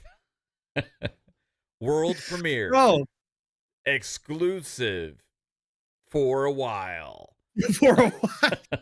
Until we decide different. I mean, yeah. The showcase is gonna be on another level. Again, some of it, because we're gonna see new stuff there, Mav, that we've never seen, right? We're gonna start hearing about some of this other stuff that we know they've had in the works at these studios. And I have zero clue how they're gonna approach this, because they're trying to also again, we kind of felt this way for a while, but obviously it's been highlighted, and now with the business updated, they are trying to get away from that word. As much as it's still important, and Phil says that exclusives are still important, they're still going to be ecosystem exclusive Xbox games, they're trying to, obviously you can see them moving away from that word, because whatever's happened internally, whatever changes or philosophy or plans have been and now started, that word, like he said, exclusives aren't going to be as important in 5 to 10 years. You're going to see them very, very small portion of what happens in the video game. So they got to start moving away and transitioning away from it and getting the Xbox people used to it. Just like when they put their games first on PC day and date, Mav. There was the uproar then in the community, which I wasn't around for, but obviously we've heard the war stories. that there was an uproar about that, but they slowly got people to understand, oh no, console exclusive, right? Or ecosystem exclusive. And they kind of got everybody that was an Xbox fan to accept that. How are they going to do it this time? Yeah. Like, oh man. I don't know. I think you just like, I mean, they didn't at the direct, right? They didn't mention any of it at the developer direct. I think they just don't even say anything about exclusivity. People are going to be. Yeah. Oh, it's going to be a whole other round of conversation. Because I think they don't want to say something and then like 3 years later, 2 years later, like be like, hey, remember we told you this? We're taking it back. You know what I mean?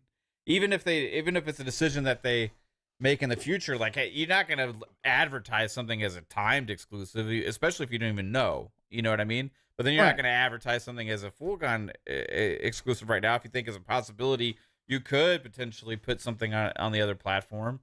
So, like, I feel like right now they're just kind of gonna go with the trailers and let us all try and fucking guess, you know. But like, there's gonna be a lot of guessing. You know, it is what it is. But maybe they'll be clear. I feel like that's one of their bigger problems they need to figure out how to handle. You know, like how do you have the messaging for people to understand what's going to be exclusive or have faith in that for the people that care about it? You know what I mean? Like. Because they still value exclusives to the ecosystem, right? Because they want to still sell hardware and all that kind of stuff. So, like, how do they market that? You know, when people in all the articles and all these other stuffs about them, what games is going to be exclusive, what's not? Like, how do you handle it? I don't know. Off the top of my head. You make a game out of it, Mav. You make it a spectacle, and you have Phil say, "We're going to flip a coin for every exclusivity." There you go. You have a draft every year. Let's go. It'd be the fucking sports. Yes, you have a fucking draft. You have PlayStation and Nintendo.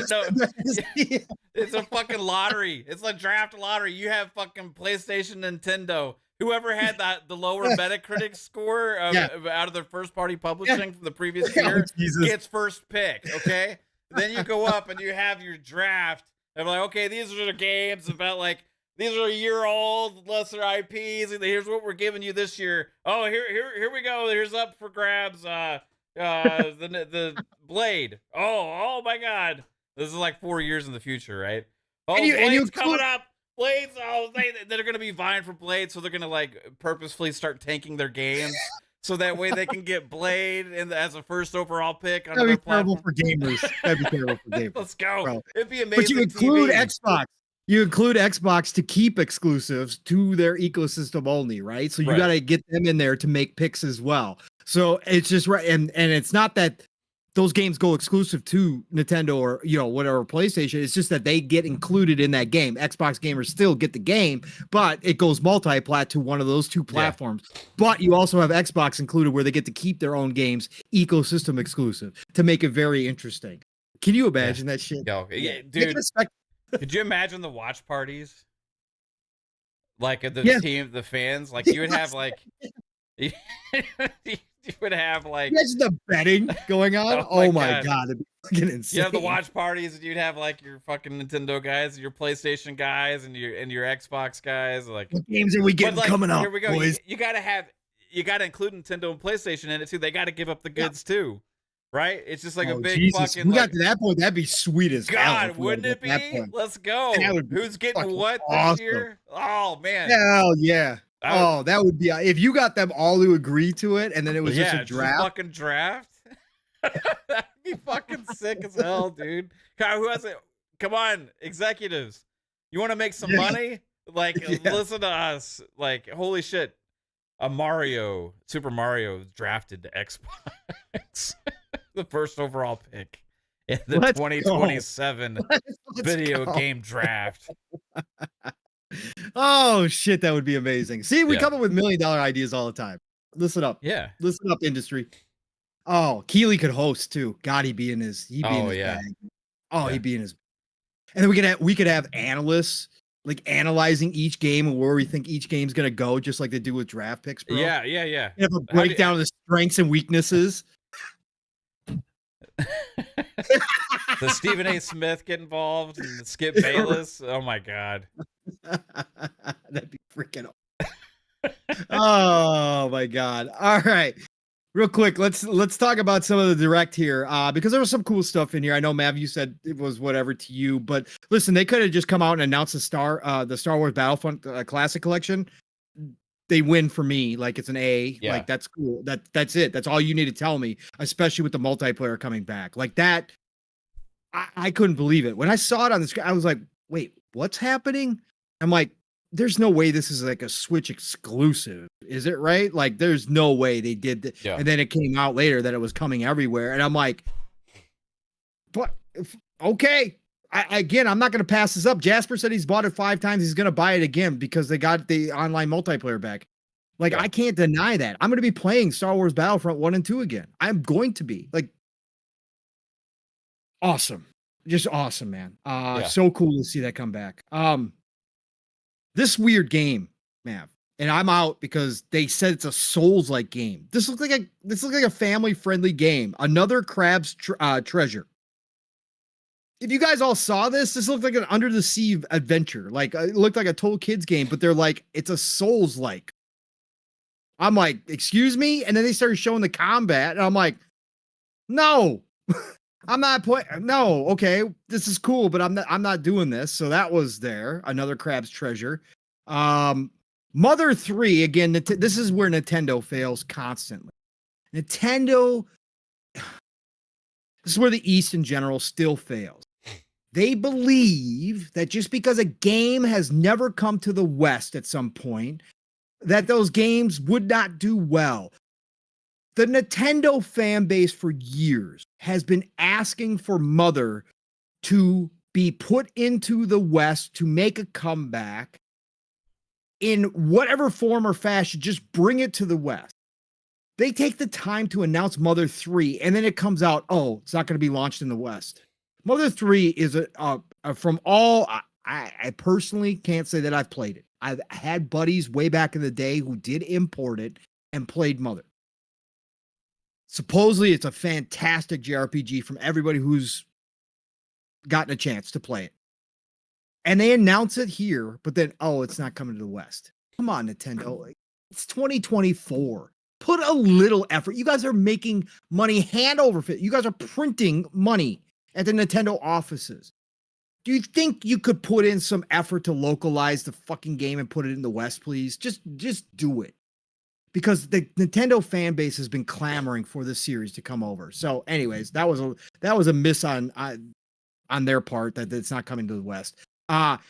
Unicorn Overlord showed off again. Fantastic. It looks great. Again, Vanillaware. For you guys who don't know, this is published by Atlas. Vanillaware is a separate company. They still believe in a lot of hand-drawn animation. They are some of the best in the business when it comes to hand-drawn animation. Just go watch Dragon's Crown. If you don't believe me, a game that a lot of people missed out on, 2D RPG, side-scroller RPG, just simply some of the most beautiful graphics you will ever see. I've long been waiting for a new Vanillaware game. It's finally here. It's coming everywhere. I'm picking this up for Xbox, or is it coming to PC? I can't remember if it's coming to PC or not. I'll be picking up on Xbox. I'll be picking up on Xbox. I think I'm picking up on Xbox anyways. But Unicorn Overload got announced, demo coming, and then they came out later and said a demo is also coming to Xbox and PlayStation.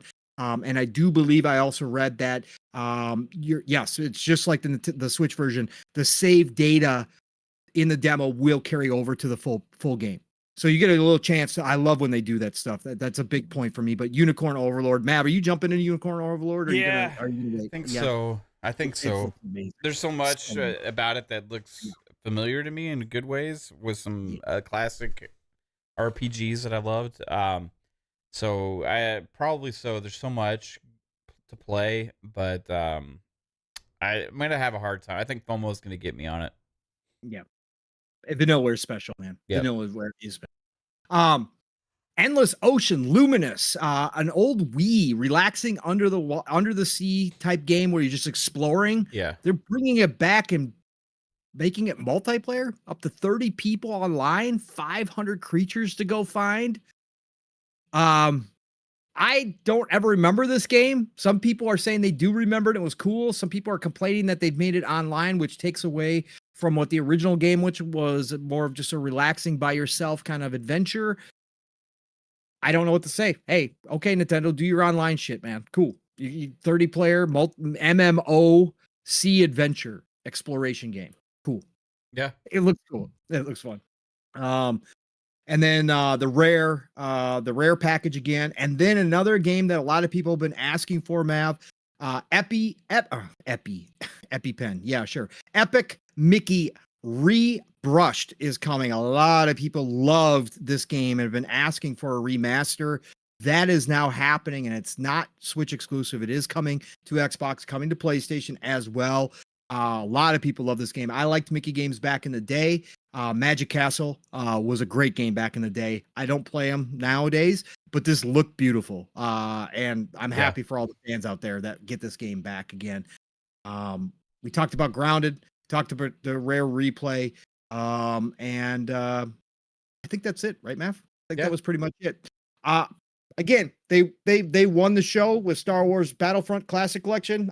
Again, it's an A for me from that point on. They didn't do anything to kill it. Unicorn Overlord looked great. Grounded looked great for Switch. I'm happy for them. The only L in there was Mother 3 not coming to the West, but whatever. Again, Star Wars Battlefront Classic Collection as the announcement. I love it. So we're good. I like the show. Cool. That's where I was at. Yeah, cool. Yeah, I thought it was all right. The Star Wars thing was a big surprise. That one was cool. Right? Yeah. Out of the blue. Nobody talked about that game. Can't believe it. Jay Gaming has a question for us. Shoot, Jay Gaming. So since Xbox is apparently going full third party, according to X, are y'all gonna switch over to PC, PlayStation, or Switch? Do you want to answer that, Pong? If they were to ever go full third party, right? If they ever were to go full third party, I'd still be in the ecosystem. If Game Pass still exists, I'm going to be a subscriber. If they have no box, then I would go full PC. Because Sony's following suit in the way that they're following suit, meaning that they're bringing their games. I think we're getting closer day and date on all of their first party games on PC.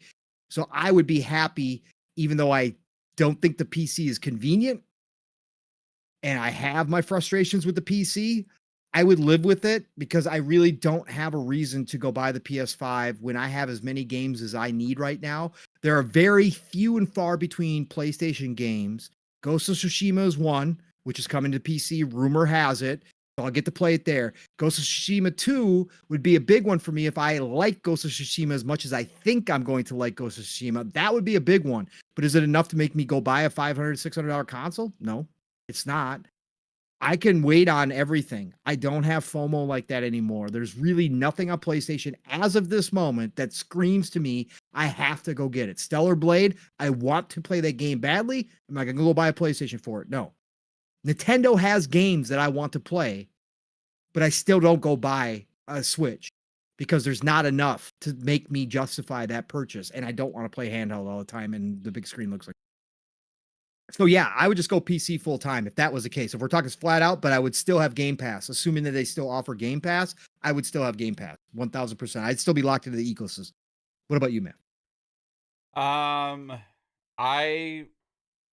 First off, they're not going full third party, at least not for a long time. But if they were, right, let's say if every single game of theirs just launched day and date everywhere else, right? I would still primarily play on an Xbox console because So the question was, would I switch to PlayStation, PC, or? Oh, are we saying that they're not making consoles anymore because they're just a third-party publisher? I don't know. Because if they're still making consoles, that's the whole thing. Jay, I guess that's a tough one. I was assuming you meant if they go full third-party, give up the console side, and just become a publisher, right? Then I would go PC. If they're still making hardware, like I said, if they make compelling hardware next gen, if this next round that they're talking about, where Sarah says is going to be the biggest technological leap in any generation, if they make it compelling, I'm buying into Xbox hardware again, even if they are pushing more stuff elsewhere. I don't care. I like Mav, I would still play on an Xbox and a PC at that point. Yeah. So if they stopped making Yeah. Xbox consoles, and I would Yeah. still own a PlayStation and a Switch and a Yeah. PC like I do today. Like You're a multi-console. I play on everything. Like I have my gripes with certain platforms at different times. Like, but I've never been like I play. I'll just be honest. I probably play like 85% of my time on Xbox. Right. I lately it's kind of swayed more to PC recently, just because of some of the game releases, right, that have come out, and maybe that continues to be a trend. I don't know, but I feel like the majority of the time I'm playing on Xbox, I spend most of my time on Xbox. Like, and if I didn't spend most of my time on Xbox, I'd probably spend more time on PlayStation. But I don't really like the online ecosystem there, right? So I maybe that what would be the natural thing is I would just go more PC and just have a Switch and PlayStation for the timed exclusives, right? Or Switch for the exclusives and then the PlayStation for the timed exclusives or whatever. I don't know. I like to own everything. You know what I mean? Like I like to I get FOMO, like a big game comes out, like I'm excited to play Final Fantasy VII Rebirth, you know? Play mostly on Xbox because it's where I play all my multi-plats usually. It's where I play like all the games at Game Pass. It's where I look forward to the games that are more for me usually, that are first party games as well. There's a lot of the ones coming up this year.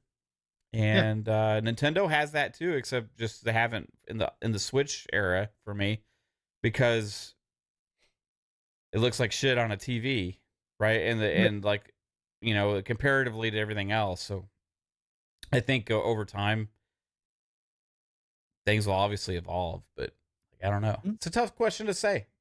It is tough because again, normally I own everything outside of Nintendo, and this will be the Yeah. first generation where I have no need to own a PlayStation 5 as of right Yeah. now. Again, things could change. But you know, I had a digital edition and I sold it because I couldn't justify keeping it where we were budget wise. And I'm still not in a great spot by any stretch of the imagination. So I can't justify owning another gaming console. And I can't imagine actually owning another gaming console with all the games that I have to play already. Like I'm getting to that point. Back in the day, I could juggle between the systems because the games weren't coming out like they wasn't crazy like this. But now, especially now that I've got PC and I've got access to all these other games that aren't even on console, it's like, yo. Lately, like it's been like crazy. just the recent. I mean, I'm just talking about like the last like month. You know, Yep. like for some reason, the last month, I've done more PC gaming than I have in like the last 10 years. Right. You know what I mean? Combined, which because before was like barely existed at all, right? Yep. So like even this last month, yeah, it's been interesting. I've been more like 50-50, you know, between Xbox and PC. But it's just because I've been playing fucking Grand Blue Fantasy and Helldivers 2, and then the Suicide Squad, I like actually double dip because I wanted to play on the Xbox. Yeah. You know, I wanted to play and sit on the couch, right? So, but I chose to buy Helldivers on the PC as opposed to PlayStation 5. Same thing with the Grand Blue. So yeah, I don't know. And now I got my PC hooked up so I can play on the couch. So that's what's made it easier for me. Although, again, the little things that we don't see on console are annoying as hell to me. Like the frustration levels are huge.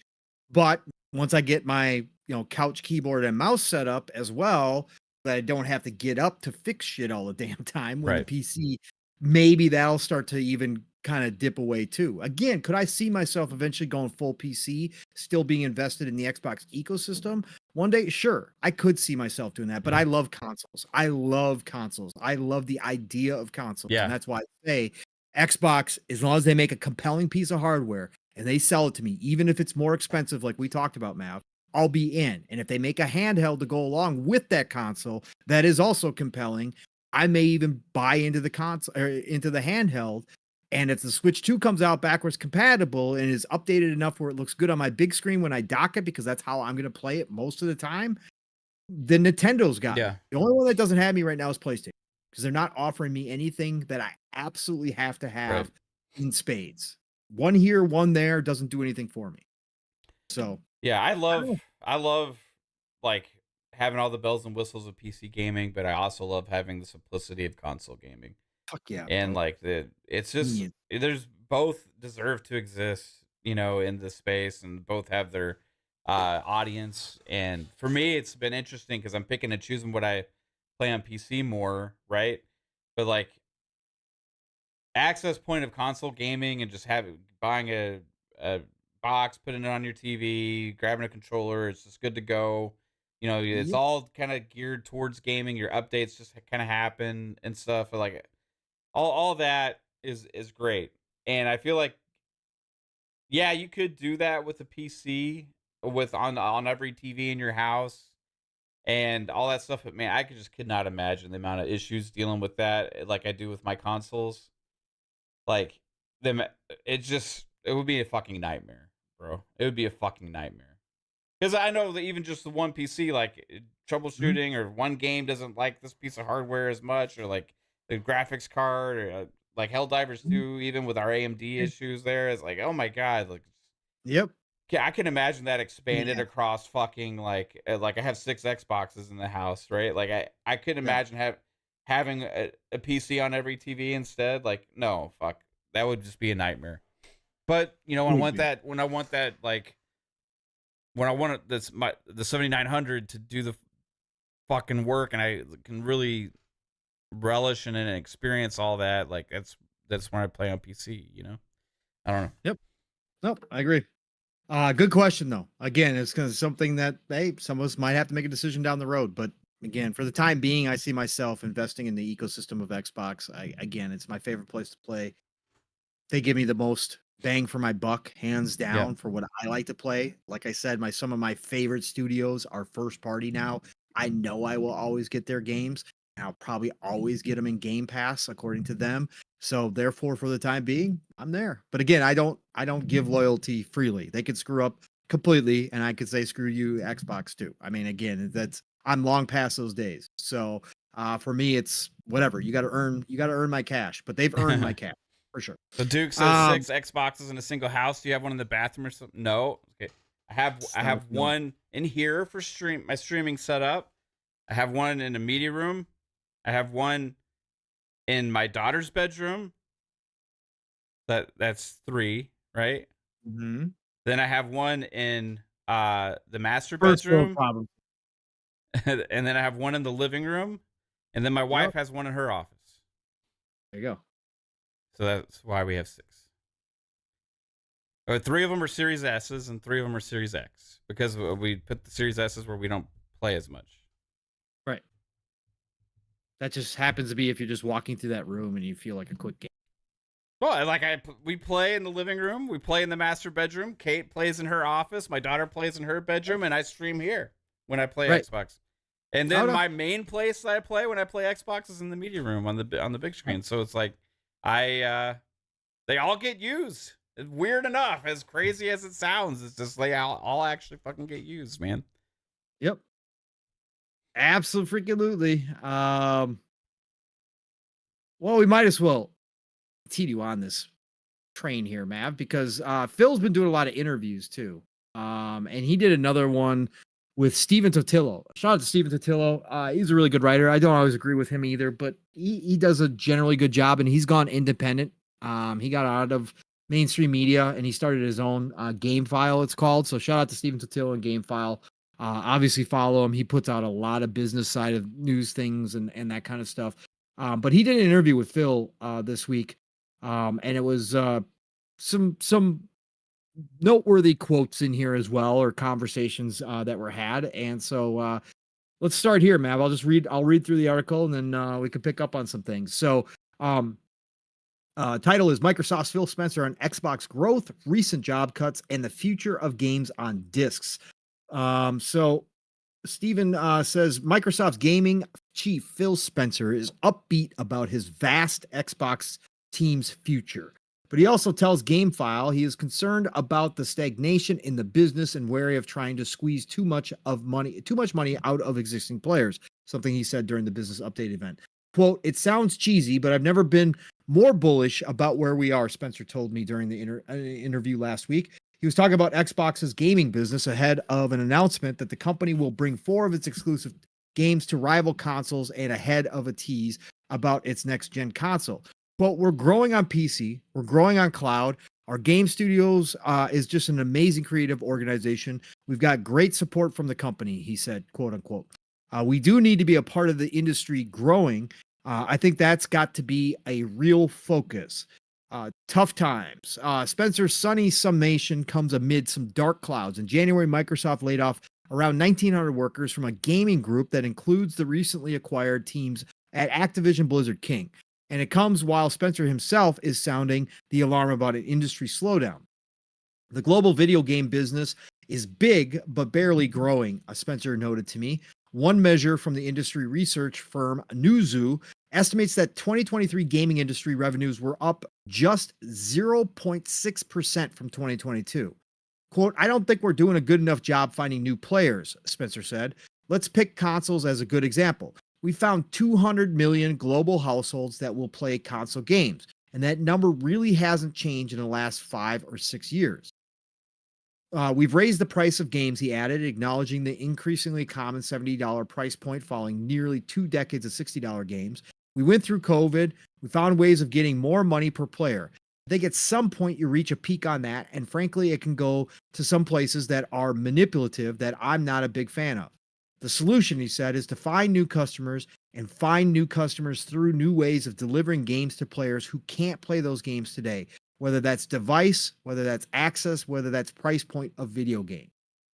An uptick in cloud gaming. Microsoft, like Nintendo long before it, has been trying to shake up the industry as it searches for new players in recent years, and has tried to find them by streaming Xbox games over the cloud to phones, smart TVs, and tablets, de-emphasizing the console as a must-own device to enjoy console games. Microsoft also entered the current console generation with 2 models of its Xbox Series hardware, a fully featured $500 Series X and a stripped-down $300 Series S for more budget-conscious shoppers. Last June, Xbox executives testified during a hearing regarding the Microsoft Activision deal that Xbox cloud gaming had mostly been used by console gamers to try games without downloading them, meaning it wasn't significantly expanding the market. Quote, "Any conversation we have on cloud is very time dependent because it's growing so fast," Spencer said. Xbox cloud gaming growth in the last 6 months, he said, has been in markets that are never going to be console markets and has been spreading across TVs, Chromebooks, and Android tablets. As for the Series S, Spencer told me in 2020 that he expects it to outsell the more expensive Series X lifetime. He told me last week that he still expects that to be the case. The cuts.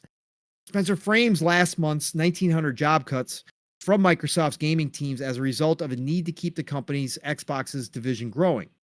"I have a commitment," quote, "I have a commitment to the company on the Xbox business being a profitable and growing part of Microsoft," he said, "and I need to put us in the best position for long-term growth. Most of that is about building great products that exceed their expectations and find millions of customers. But honestly, the cost of building the products, inclusive of the people who work on them, I need to make sure that we have enough of the right people and the right number of people in the right places for us to exceed," end quote. Microsoft's gaming business is not shrinking, though its success hasn't come cheap. The division's revenue grew 61% in the last 3 months of 2023, but largely due to the addition of Activision Blizzard, which cost the company more than $69 billion to acquire. Without it, gaming revenue grew 6%, a better rate than the industry overall, but lower growth than other divisions at Microsoft. Game companies are cutting industry-wide, and cuts following a big acquisition are given, but the scale of Microsoft's job eliminations from its gaming teams did catch the media, analysts, and workers themselves by surprise. They include at least one full game project shut down at Blizzard. Why cut so deep?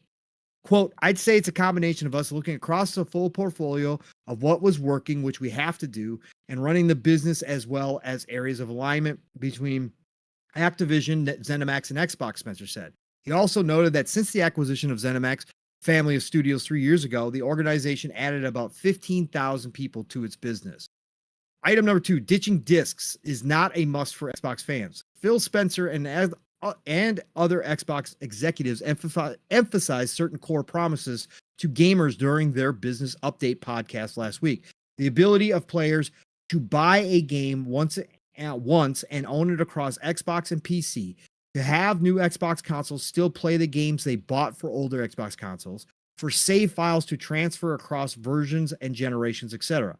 A topic Microsoft skipped, though, was physical media discs. I asked Spencer if Xbox would commit to supporting games on discs. It wasn't a random query. Microsoft, like Sony, already offers one variation of its current gen console that doesn't have a disc drive and requires games to be downloaded. But in September, Microsoft accidentally leaked a plan for an all-digital, no-disc drive version of its higher-end Xbox Series X console, sparking speculation that it is ready to move on from supporting disc-based games. Spencer later tweeted that the full sweep of leaked plans, which included that new model, had changed in some unspecified ways. Spencer wouldn't talk to me last week about the leaked all-digital Series X, but said Microsoft will follow what the customers are doing. We are supportive of physical media, but we don't have a need to drive that disproportionate customer demand, he told me. We ship games physically and digitally, and we're really just following what the customers are doing. And I think our job running Xbox is to deliver on the things that a majority of customers want. And right now, a majority of our customers are buying games digitally. When I pressed if Microsoft would release a console without a disc drive, he pointed out the company had already done that with the Series S. I walked into that one. Sorry, folks. He notated that himself because obviously they already have a Series S. He also hinted that some economic concerns, quote, gaming consoles themselves have kind of become the last consumer electronic device that has a drive, he said. And this is a real issue just in terms of the number of manufacturers that are actually building drives and the costs associated with those.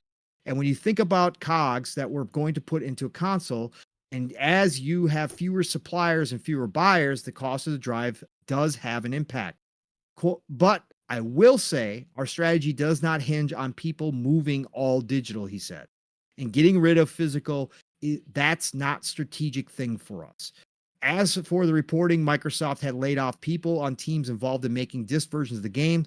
Spencer said that was more about alignment of our teams across ZeniMax, Activision, and Xbox. So we have teams that are in charge of physical retail, inclusive of selling games in physical outlets. So that's what the team action was. It wasn't about us getting rid of the capability. Item 3, Call of Duty Game Pass update. Microsoft has yet to say when Call of Duty will be added to Game Pass subscription service, but the flagship Activision Blizzard franchise is still coming, Phil Spencer tells me. Quote, our intent is the full portfolio of games from ZeniMax, Activision Blizzard, and Xbox Game Studios will be on Game Pass day one, he said. Exactly what that means for Call of Duty is a little fuzzy. Existing Call of Duty gamers aren't on Game Pass yet. This year's Call of Duty hasn't even been announced, and Microsoft has advised fans that there will be a lag on making all this happen. Last week, Microsoft said Blizzard's Diablo 4, launched in June before the Microsoft purchase, will come to Game Pass March 28th. Spencer said there is development work to be done to get Game Pass launches going from the Activision Blizzard games. We are doing the back-end work to make them come to PC and console simultaneously, he said. Item 4, OpenAI comes to gameplay videos. ChatGPT maker OpenAI said that Sora... Wait, never mind. Yeah, I don't think that's part of it. Yeah, that's not part of it. Not part of it. But anyway, that's cool too. AI is coming everywhere. Anyways, so Phil had some interesting stuff here, Mav. Let's start at top. Again, he's pretty much talked about the layoffs and what they meant. They're still hiring people at a ton of the studios, if not all the studios. So, again, we made it known, never like to see layoffs. It was expected in a lot of ways. Some of the teams that were cut and hit hard were unexpected. Obviously, we talked about that when it happened, the Overwatch 2 team. But really, at the end of the day, he's just reaffirming that they are making sure that the business side, which people don't want to hear about when you're talking about billion, $trillion companies, I get it. But there are still numbers that they have to hit. It is what it is. It's capitalism. It's how this all works. The economy runs. They're going to do what they have to do to make sure that they're in the right spot. Does that mean more shareholders get more money? Yes, of course it does. We know how to read between the lines. It sucks. It's terrible for the people that lost their jobs. It shouldn't happen. I wish we had a better way. Fortunately, right now we don't. So this is what happens. But Mav, his comments about the cloud too in the beginning of this article, because we had heard, right, as pointed out in the article, during the conversation or during the trial, the regulatory fight, that they saw that cloud gaming was just used for downloading demos and just playing while you're waiting for the download games. It seems like Phil's saying here that it's growing more now than when they had those conversations in other places where he said markets that they won't be console buyers, meaning that mobile markets out there are obviously using it. Maybe it's India, maybe it's in the East, but they're putting an emphasis back on cloud gaming again here. Don't you think, Mav? Yeah, it kind of sounds that way. Which is good because I think overall, like it can be a good experience. I've been playing some cloud gaming on my tablet lately, and it's a pretty good experience. But the potential for it going forward, like again, we talked about earlier, when we're like, could you imagine a long time ago doing the things you can do today, right? And that's one of them. Like being able to just have something and have like console type games just on a device like that, just on the fly, is insane to me. And I don't want it to stagnate and stay the way that it is today, right? I want that experience to keep getting better and better and better, and I think that's what it will do. And in 5-10 years from now, like if it could be 10 times better than it is now, I'll be probably doing that a lot more than I do today. Correct. Because at that point it's at more of an acceptable for every game type situation for me, and it's like and why not? Like you're gonna have like you want your dedicated experience, but then if it gets close enough to that, then at that point, then I'm probably happy doing that a lot of time. And so I want it to get to that point. I really do, and I think it can. Yeah, absolutely. I do too. Again, the easy comparison is movies and TV, right? Yep. 4K Blu-ray discs with the right setup, the right TV, the right disc player are definitely better than streaming, right? They're even 4K streaming does not live up to the physical disc. However, has it gotten to the point where it bothers me to stream a movie, to watch a movie through any one of the subscription services that I have? No. It's gotten to the they keep getting better and better. And they keep getting better and better. That's the whole thing. Yes, they charge us more and all that kind of stuff. Of course they are. But what I'm saying is that tech is gaining there, and it has, compared to where it was when Netflix first started on 360, and it looked like you were watching a freaking 200p screen sometimes with pixelation everywhere, and it was awful. Yeah, look at where we are now, streaming like legitimately at most of the movie 4K. It looks 4K. Again, if you were to set up a disc next to it, could you tell the differences? Yeah, of course you could. But is it to the point where it degrades my enjoyment of watching the movie? No, not at all. It's good enough. It works. So yeah, if gaming is going to get to that point, we need companies like Xbox, like Microsoft to push into the cloud space, continue to push that, because there is a lot of benefits to it if they can do it. So I'm all down for this. And it's good to hear that it's growing in other markets, because that means they're going to continue to invest further and further and get more servers out there and make sure that they start, getting capacity up. I know some people have been complaining about wait times lately because a lot of people are accessing the cloud. It just means they're going to continue to invest in that area. And I think it is a definite future for them. I don't think it's going away anytime soon. Physical media, Mav, been a big topic of conversation. We've had this speculation on whether or not we thought the next console might go all digital.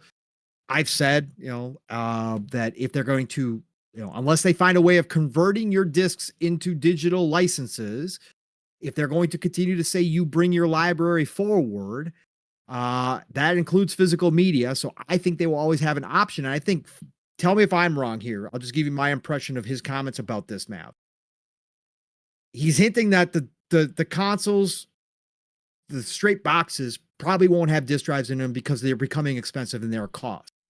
But for those people that do still want physical, it sounds like they're going to have an option, right? That they're going to offer a separate disk drive that is obviously going to cost more, but you will still be able to play your disc if you have a physical library, that they're still going to offer that. It just seems like they're going to not have that built into the initial cost of the consoles going forward, is how I read it. What did you hear from that? Yeah, I think this just, you're going to see less and less physical become less and less at retail, like we've already seen as well, and also because it's not the consumer's preferred choice if you look at the numbers, right? So yeah, I mean, I'm not saying specifically for everyone. I know some people prefer physical, but like the numbers are keep going more and more to the digital direction.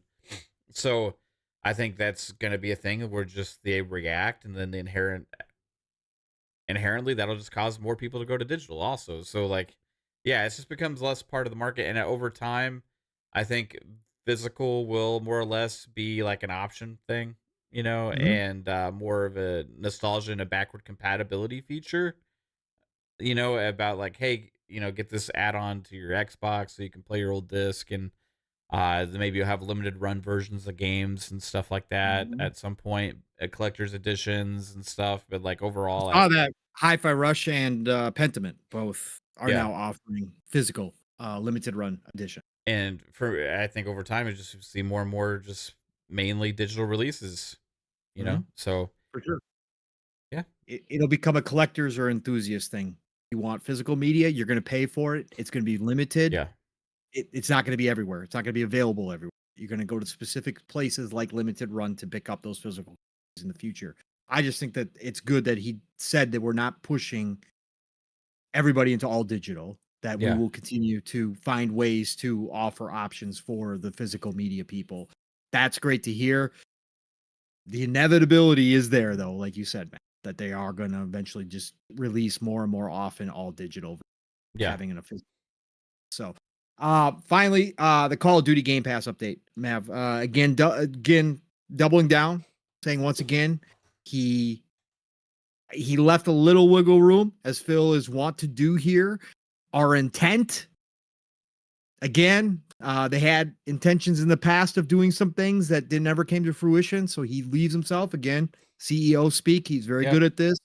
But again, reconfirming that their intent is that the full portfolio of ZeniMax, Activision Blizzard, and Xbox Game Studios will be on Game Pass day one. Obviously, no commitment on this year's Call of Duty or anything like that. We still don't know. That's still up in the air. I saw some people trying to say, this year's Call of Duty will be there. No, he didn't say that. He just said the intent is to have all those games go day and date, but there could be other deals in place. But, good to hear him say this. Again, I thought they did a nice job there in the business update event, also stating that day and date is here to stay. And they're planning on everybody underneath their umbrella releasing their games day and date on Xbox for Game Pass. So that's good. Anything to add to that? I think Game Pass will go up. I do. I Yeah. I had that creepy suspicion they were going to do it during the business update. They didn't. For right now, it's staying the same, and will celebrate. Either they add a tier or they change some things. I think eventually, yes, the cost is going to go up in some way, shape, or form, for sure.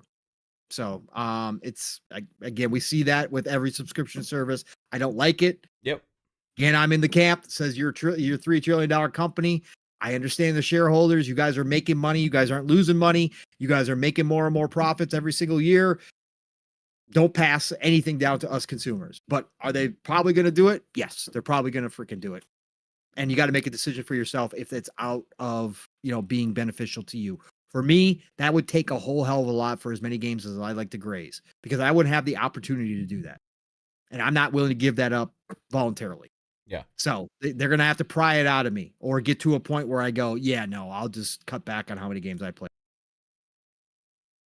But overall, good article from Stephen Totila. Good, conversation with Phil. I think Phil outlined yet again the same kind of stuff that he's been saying, but I thought there was a couple good points in there about what's happening, especially with the physical media and the Game Pass day date stuff. So, good article from Stephen. What else do we have this week, Mav? We got some smaller stuff in here. Obviously, the big one.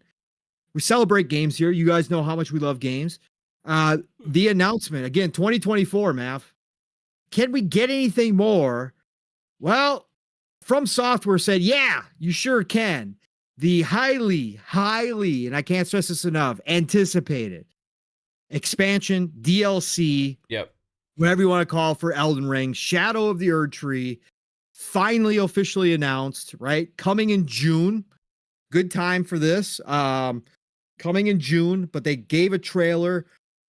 I'm not playing this. Yeah. This might be I put about 60 hours into Elden Ring, the most I've ever put into a Souls game. It's the most I've ever played it. Steel carried me for probably about 15 of those hours, maybe more. Enjoyed the hell out of Elden Ring. I told you all, exploration wise, it was right up there with your Bethesda's. Like, it was very cool, the exploration. I had a great time. But am I going to go out and buy this? No, I'm not. I'm not going to buy the DLC, but millions and millions of people are. This was a celebration online, this being announced this week. So Shadow of the Erdtree coming in June. The trailer was freaking awesome. The fact that they actually had some story to this trailer really was cool. The bosses look absolutely freaking phenomenal, as they always do from Software. Again, this is what kills me about me not liking to learn how to play Souls games, is because the atmosphere, the aesthetics, everything about them speaks to me. Loved what I saw here. Matt, did you have any thoughts on Shadow of the Erdtree being announced? Looks awesome for Elden Ring fans. It does. It's going to be huge for Elden Ring fans. Yeah, and another crazy big game this year, and if it'll probably be a Game of the Year candidate, because we don't understand IGN, or not IGN, but the Game Awards categories. It's whatever. Best ongoing game. Like what could it be nominated for? You know. It'll win Game of the Year again, just because. Why not? Throw it in the category. Why not? It's fresh. It'll be interesting to see what this does with that kind of, because it's an expansion, right? So yeah, and it's supposed to be really big. So it's going to be priced at $40, I believe. It'll probably win Best Racing Game at the Game Awards. Probably. That's how their categories go. Pretty random. Just throw it in there. Throw it in all the categories you possibly can. Throw it in every category. Yeah. Just give it all the awards. Souls fans are eating good, though, because Black Myth Wukong is also coming this year. Yep. And that'll probably be second half of the year, so they'll get to play Shadow of the Erdtree to their heart's content.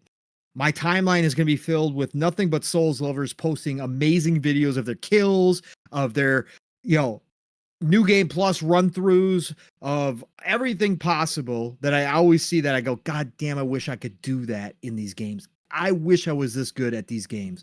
And then on top of it, we're going to get Black Myth Wukong, which will just follow right up, and people are going to jump on that. And if it's anywhere near what that's showing off, man, Souls fans are just eating so well. Congratulations, y'all. Sony is trying to save PlayStation VR 2, Mav. They're trying to save it. We talked about this a long time ago. I said this potentially was the Vita for Sony, that this would be the last VR we see. There has been no exclusives announced for VR2 as far as first-party titles go. The support seems to have dwindled. Third parties are still putting their games on it, which is great. But really, we don't hear about VR2. We saw some stuff at the showcase where they showed off some third-party stuff. We had Guillermo Yves come out and say that Assassin's Creed VR did okay, but not really great. So what they're doing, Mav, is something that everybody that kind of understood VR, and even some of us that just have a passing fancy of VR, kind of was like scratching our heads when they announced this thing. They're finally trying to find a way to make this thing work on PC. so that you don't have to own a Yeah. PS5, so they can have more people buy it. Because again, supposedly the tech that's in here is top-notch VR tech. Like a lot of people say, it's great tech.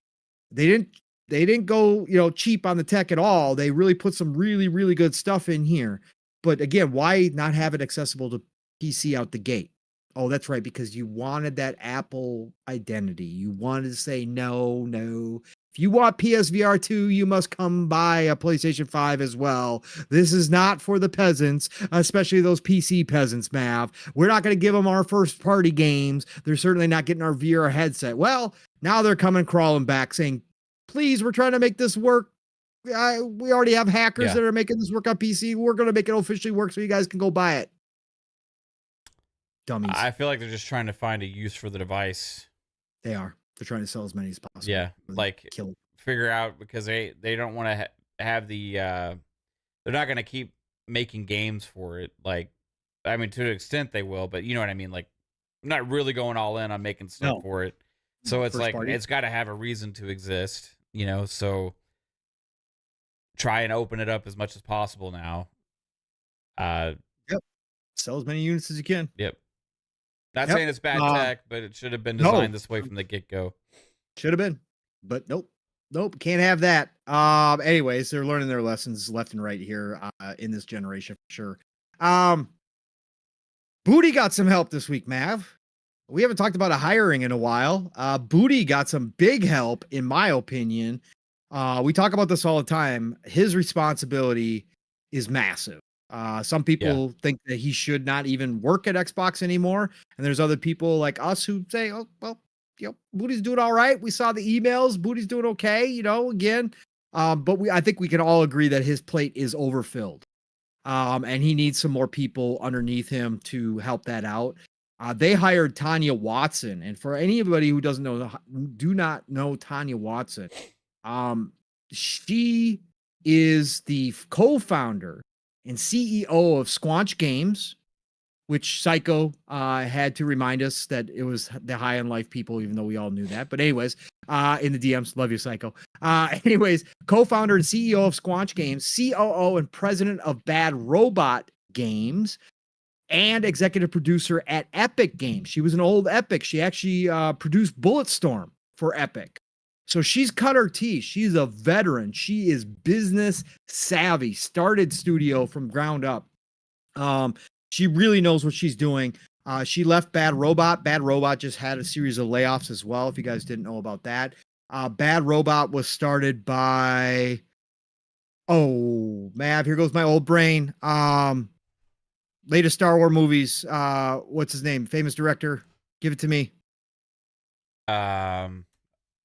Who did the first one? Who did the first new Star Wars, the Disney Star Wars out the gate? Who did the first one? What's his face? The guy with the glasses. Yes. Yes. Star Trek. My mind's going blank right now too, bro. Old J.J. Abrams. J.J. Abrams. Jeez, mother. I hate old brain. J.J. Abrams. Yes, that is the gaming studio that he started, by the way, and he brought her on board specifically to help run it. She comes highly recommended, and so they brought her on to directly into Group Studios GM, Microsoft. So she is immediately in the leadership team, helping oversee the studios that Microsoft now has, right? So fantastic hire, I think. Booty, I definitely think Booty could use some help there, and she brings a wealth of experience. So good hire there for sure. We already touched on all that. Mav, I think that's about it, brother. Unless you got anything else you want to touch on. We got some super chats, but okay, let's get to those super chats. I mean, there's not a whole lot that happened really, so no. I think it's more or less everybody's been talking about all this third party Xbox game stuff and all that, but like, man, I'm looking forward to just more great games coming out because that's what we're in. All we got, bro. That's all we got. Spartan 661 hit us earlier with a $5 super chat. Thank you, Spartan. Wait, hold on. I'm sorry. I need to go back further. I apologize. Okay. But I'll go ahead and read this one first. The rate that Xbox is pumping out games today, my back catalog is going to be my retirement. I can't play all of them. Wait until Xbox makes it rain. Absolutely. Xbox has As been as making it right. Fuzzy, he's in retirement. He can't even Yeah. play all these Yep, games. 100%. That's That's because the he way it spends is. like 8,000 hours in GT7 and Forza, though. So, That's true. That is true. yeah. RC Polygons hit us with a $10 earlier. It says, I think Microsoft should acquire a small amount of these journalism websites to force the narrative to change. Acquire Fandom, who is the parent company of Metacritic, and create a new division. So you just want them to buy games media. So propaganda, Yeah. right? I've thought about this. Uh, is it necessarily the cleanest way to go? No, it's not. Has it been done multiple times? Yes, it has. In fact, Mr. Jeff Bezos, bought what, the Washington Post, I think so, yeah. to help promote Amazon's dealings because he was getting bad press. So he, in his billionaire self, just went out and bought the Washington Post. And it suddenly, as owner of the Washington Post, there was some very nice articles being written about Mr. Bezos and Amazon's business dealings and all that good stuff. So is this something that's never been done before? Of course not. Could Xbox do it? Of course they could. Would they or will they? I don't think so. But yes, it would be pretty hilarious if they wound up doing that and running nothing but spin articles for Xbox. It'd be fantastic. The narrative. They Let's go. have like a subsidiary of a subsidiary of a Yeah. subsidiary of a subsidiary Yep. to make it really hard to find. You know what I mean? Yeah, possibly. Then also we got Bold Alpha Wolfpack with a $5 super chat. It says, John the Bull Alpha. why do you think Matt Booty stressed cross-save play? I think Xbox wants to assimilate into PC. The next console will be an affordable option to PC. Personally, I think he was doing that because it is a selling point of the Xbox ecosystem. And Yep. just like when we were talking about what do they need to do at the business update event, they needed to restore faith and sell on the Xbox ecosystem and hardware. And I feel like they tried to make that stuff clear because it's a differentiator for Correct. them, right? And Correct. differentiators are a big thing with business and marketing about trying to entice people to your ecosystem. And that's something that's unique to them, and that they make that a fundamental, as they also said, part of what they do. You know, going into like your games can be cross-play, they can be cross-buy.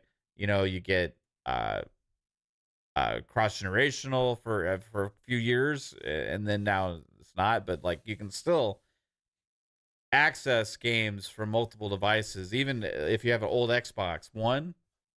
You can find a way to play your new Xbox games because you can just go to a web browser and or use the Game Pass Cloud app or something like that. Like there's numerous access points, and then the cross save is a core fundamental part of that because it doesn't work unless you have that. Like there are multiple access point system of like cloud, PC, console, all these different things. Doesn't work unless you can continue and pick up where you left off, no matter where you are, right? So that's why they're saying it, because it's important, and it's something that Xbox gamers take for granted, I think, because we're used to it, right? But it didn't used to be that way, and it's still not that way on every platform, right? You still have to fucking pay for your saves over on Sony. What? Yep. And we got a $10 super chat from Bold Alpha Wolfpack. Says Sarah Bond and Matt Booty are thinking way bigger. The fight, why fight PS over a little bit of console consumers when you can just migrate your users to the dominant and definitive platform in gaming? Yeah, I'm thinking you're just meaning PC. Yeah, I think they want a piece of everything. It's Microsoft. They do. Like they want, like, well, they want to. They're not lying when they say they want to reach 3 billion gamers. Like they want, that doesn't mean they're going to have 3 billion customers, right? But they want all 3 billion of those people to have the ability to play one of their games, right? And that is more consumers. Now, they're already huge on PlayStation because they have a lot of games there. They're already huge on Nintendo, and they're going to be even bigger, and they're already huge on uh, PC, and it's going to keep growing. And now they're also huge on mobile. They're probably the most multifaceted publisher out there right now. What Phil basically said when So explained how big they are. Yeah, and that's something we've all been talking. yeah, Xbox gamers don't understand this in their minds yet. Like Sometimes it's hard to wrap around. It is hard to adjust the thinking of third place little Xbox trying to fight, and like how everything kind of really matters with messaging and all these different things, and like overanalyze, like, oh, this is gonna really hurt them, and all this kind of stuff. It's like people do not comprehend how big they are now. Like this whole like people say they're losing and all this other. It's like, guys, it's they're playing. They're so much bigger than that. Like this different conversation about them now. They're the only platform holder to also have all this other stuff, right? They are like what they did. They are like if a console manufacturer went out and also bought the largest gaming publishers out there. Mm-hmm. That's what they are, and it goes across multiple things. So, but yeah, PC is a huge part of it, and they are. I don't think they're trying to force people into PC, but they want PC players to fucking play Xbox games. They want them to buy Xbox, they don't care. And they want them to use their store too. So they're gonna try and entice you with the ecosystem things that gives you the benefit of using their storefront. Like, yeah, they put their games on Steam, but they'd rather you fucking use the Microsoft. Well, of course, and they realize PC players are still choosing Steam even over PC 100%. Game Pass, and that's something they have to overcome. And hopefully, Blizzard with BattleNet and all that kind of stuff maybe can help them out. But it is something that they continuously have to work on, and they've all admitted it because they're nowhere near close to being into a position where they actually are, making waves on the PC side of things outside of their games going there. Storefront wise, Steam is basically a monopoly at this point. Epic's doing what they can, but that's not GOG. Obviously they're doing what they can, but they're small fry. Steam is everything, and PC players are committed to Steam. Microsoft has an uphill battle, but it doesn't mean they're not going to try, and they're going to do things that do try to entice people. Yep. And again, maybe eventually they get it figured out and they make some waves over there against Steam. It's possible. It's possible with this amount of content that they have coming that they could. So we'll see. I love it though. It's competition. Let's go. Yep. Yobi said, can you guys imagine BioWare collaboration with Bethesda to make a Mass Effect game? That's my dream collab. Let's go. It's random, Yobi, but I love it. All day legend. Love it. All Let's day. Go. All day legend. All day legend. It'd be kind of like Starfield. Sure. In a way. Yeah. I mean, Obsidian kind of does the Bethesda version of Mass Effect, right? With Outer Worlds. It's kind of that same thing. It's just, again, each one of those games is so damn special. Yeah. Each one of those games is so special. I hope BioWare can figure it out. I don't have the utmost faith in nowadays BioWare. But I'm hoping, I'm crossing my fingers. God, when's the last time they released a real big actual fucking game, man? Anthem. Right? What year was that? 2017? 2017, yeah. I don't know. 2018 maybe? Yeah. Where's Dragon Age, man? Dragon Age is coming, and then we'll see Mass Effect another 3 years after that, somewhere in that neighborhood. Yeah. Is it coming this year? Nope. Dragon Age? No. Nope. 2025? I was just saying. I'm saying, like, I don't know, man. I because when are we ever going to see it? I don't have any clue. I really don't know, because I don't have the faith in BioWare, and I think they're still trying to figure things out, and I don't think that they have any idea really. They're kind of like Rare with Everwild right now on these games. I think they're trying to figure it out. So fucking weird, man. I can't understand what goes on at some of these studios sometimes with this stuff. They lose too much talent. They lose the creative heads, and they think they can be replaced. Places like EA think you can just replace those guys. You wind up finding out most of the time you can't. Yeah. At all. And now those guys are off making their own games, like Nightingale, which is ex-BioWare devs, right? Some of the big ex-BioWare devs are over there. What else? There's another game coming from ex-BioWare devs too. Yeah, BioWare lost so much talent, bro. They've got like 3 different studios now. But yeah, it'll be interesting. Thank you all for the super chats. Appreciate that. 2018 is Anthem. Yeah, okay. Perfect, Luis Jose. Thank you, sir. Legendary Yobi says, I believe in BioWare. They cannot fuck up the story like they did with Andromeda. But see, that's the point, Yobi. They already fucked it up once. They already fucked it up once. Bets are, since they haven't gotten any of the old talent back, and they've lost, in fact, BioWare has lost some of the last remaining people from the original BioWare. They aren't getting any better, bro.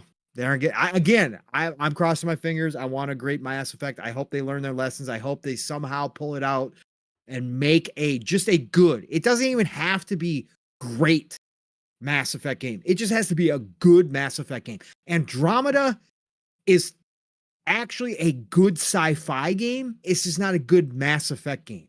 If they just give me a good Mass Effect game, I'm in. We're good. Yeah. But all right, y'all. Well, great show. Again, for some reason, it felt like it had been a long time since Mav and I sat down, and it actually hasn't been at all. Again, shorter week news-wise, but we still nearly cleared 3 hours. So this is what you get here. A lot of conversation. I thought we had a great opening conversation. It wasn't on the docket. It wasn't a part of the show. But again, I want to keep stressing to y'all, and I know Mav does too, and almost the entire, all the Fun Spec family, everybody. The gaming right now itself, which is why we all are here, is the games and the fun to be had with those games. Can all be different for every single person. But I don't think there's any way. Well, I know some people deny right now that gaming's in a good spot. For me, I'm just saying, I'm going to keep reminding y'all, and a lot of us are, the gaming right now is special. The games coming out are just ridiculous. And you don't have to be liking all of them. I think you can find one that you just go, yo, this game is freaking amazing right now. And like Mav said, and just a little bit ago, and like we talked about at the beginning, this 2024 is just filled and ridiculous with games. And the thing is, they're all hitting, man. They're all doing what they're supposed to do, and some are going way beyond even expectations. Again, Helldivers 2 was a game that we were all hyped on. We were all hot on Helldivers 2 from the beginning. We all said that looks like a cool game. We're all going to pick it up on PC. We're all going to play it. But we were expecting a game like one of those co-op multiplayer games where you just jump in, you know, have an hour or two fun, jump out, got go play something. Hooks, bro. It's so good. And it's not just us. It's not just us. It has now found that sweet spot. And why? It's not the most. Just heard today, Mav. I think, did you see this post in the DMs? They came out and admitted that they're using some unknown Swedish game engine that stopped being developed on like 6 years ago, 8 years ago. Their engineer, like their head engineer, is like basically building code for this old engine that nobody uses anymore to make Helldivers 2 work. And it looks, on PC, it looks fantastic at moments, man. There have been times where we all stopped and go, damn, that's cool looking. Yeah. And it's a freaking little unknown engine. Helldivers 2 has become a phenomenon. Like, again, very few games do. And it's crazy to me, all the stuff that went into this behind the scenes, that Helldivers 2, this little team Arrowhead, switching up from a twin stick top-down shooter to this, has now created one of these games that everybody wants to play, so much so people are waiting in line and queues to get into the servers, which hopefully today fixed a lot of that. But it's just, that's the way 2024 is hitting. This game that we thought would be cool for a little bit is a game that we could sit and we played. Again, was it last week or the week prior when I played 10 hours straight? I played 10 hours of Helldivers straight. I didn't stop having fun. That's what I'm looking forward to playing this weekend with you guys, you know? So. Yeah, crazy. 2024 is amazing. Get out there and enjoy it, everybody. So let's get everybody out of here. Great show. Thank you all. Go ahead. Psycho hit us with a message. Member for 15 months, Psychonauts said, hit that like button and sub for PM in the PM. Shout out to Psycho. Thank you, bro. We love you, man. I hate that, you know, you're so busy at work, can't hop on as many of our shows, but that's okay. I know you're busy, bro. Real life is what it is, man. It I totally is. get it. It is. And we're I losing. don't get to do shit I used to. We won't, we have Jasper for like a week. Yeah. Man. Yeah, I'll let you talk about that here, Mav, because Mav, we got an Xbox Ultimate tomorrow night, and this is the run up or run down, depending on how you consider it, to when Jasper leaves us. Yeah. At least for the foreseeable future. Jaspy's going back in time, as I told you all, going back to his going back to the future, because that's where he's from. He's gonna go back to playing holodecks. He's had enough of okay games. It's okay. Fine. So he's going back to the future, but no, we are going to miss Jasper. But Mav, we got Xbox Ultimate tomorrow night. What else you got coming up here, brother? Anything else? Yeah, just Xbox Ultimate tomorrow.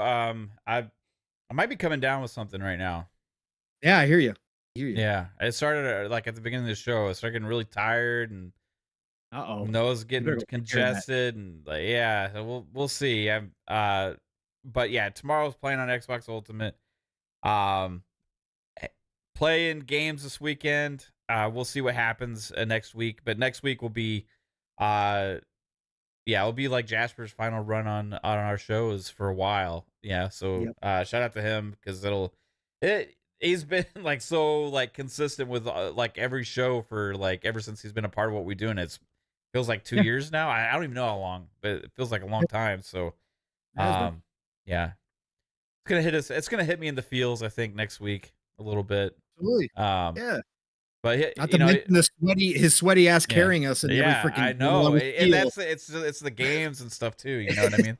So yeah. But we'll have our shows next week, regular schedule. It'll be the last Fun Pop for probably a while.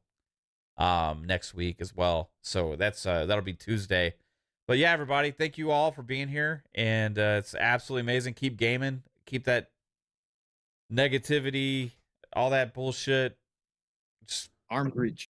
Yeah, just it's cool to like hop in every once in a while, kind of give thoughts. Just don't let it consume you. Get consumed by the awesome fucking games that we got to play right now, because it is amazing. But yeah, I appreciate each and every one of you guys for being here. But Pong, so where can everybody find you, bro?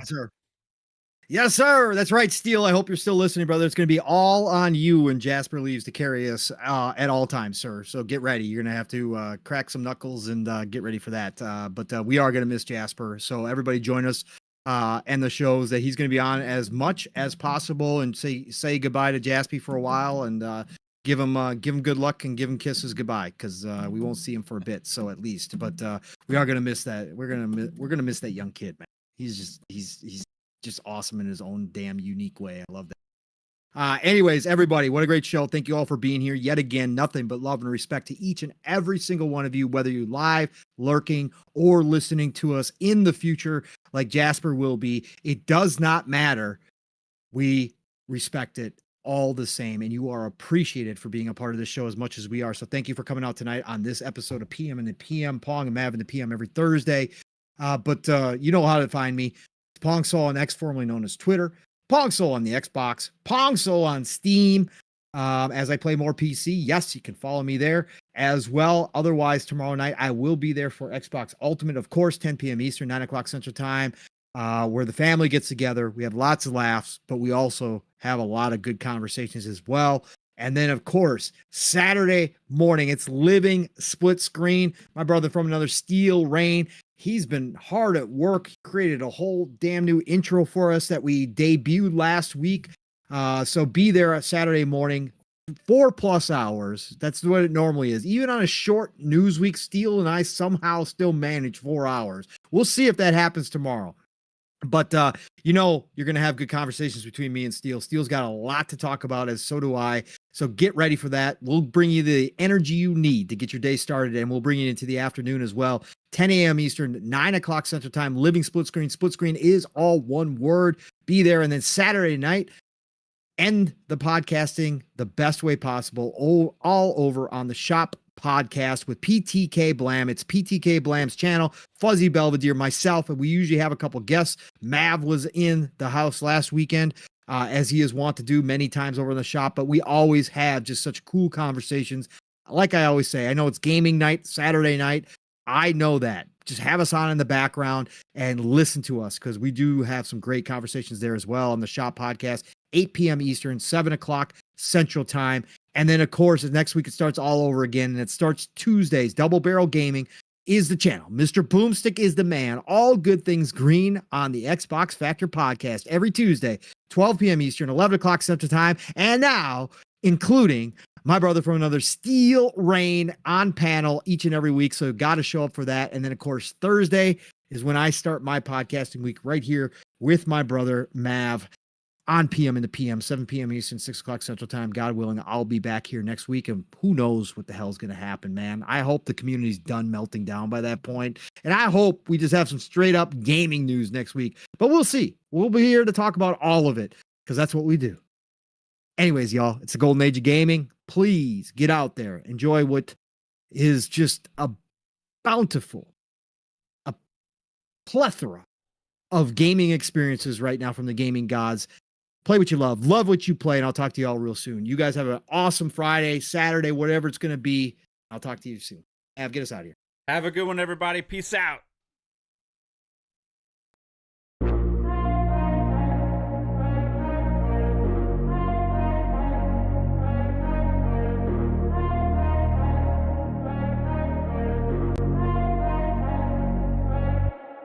Oh.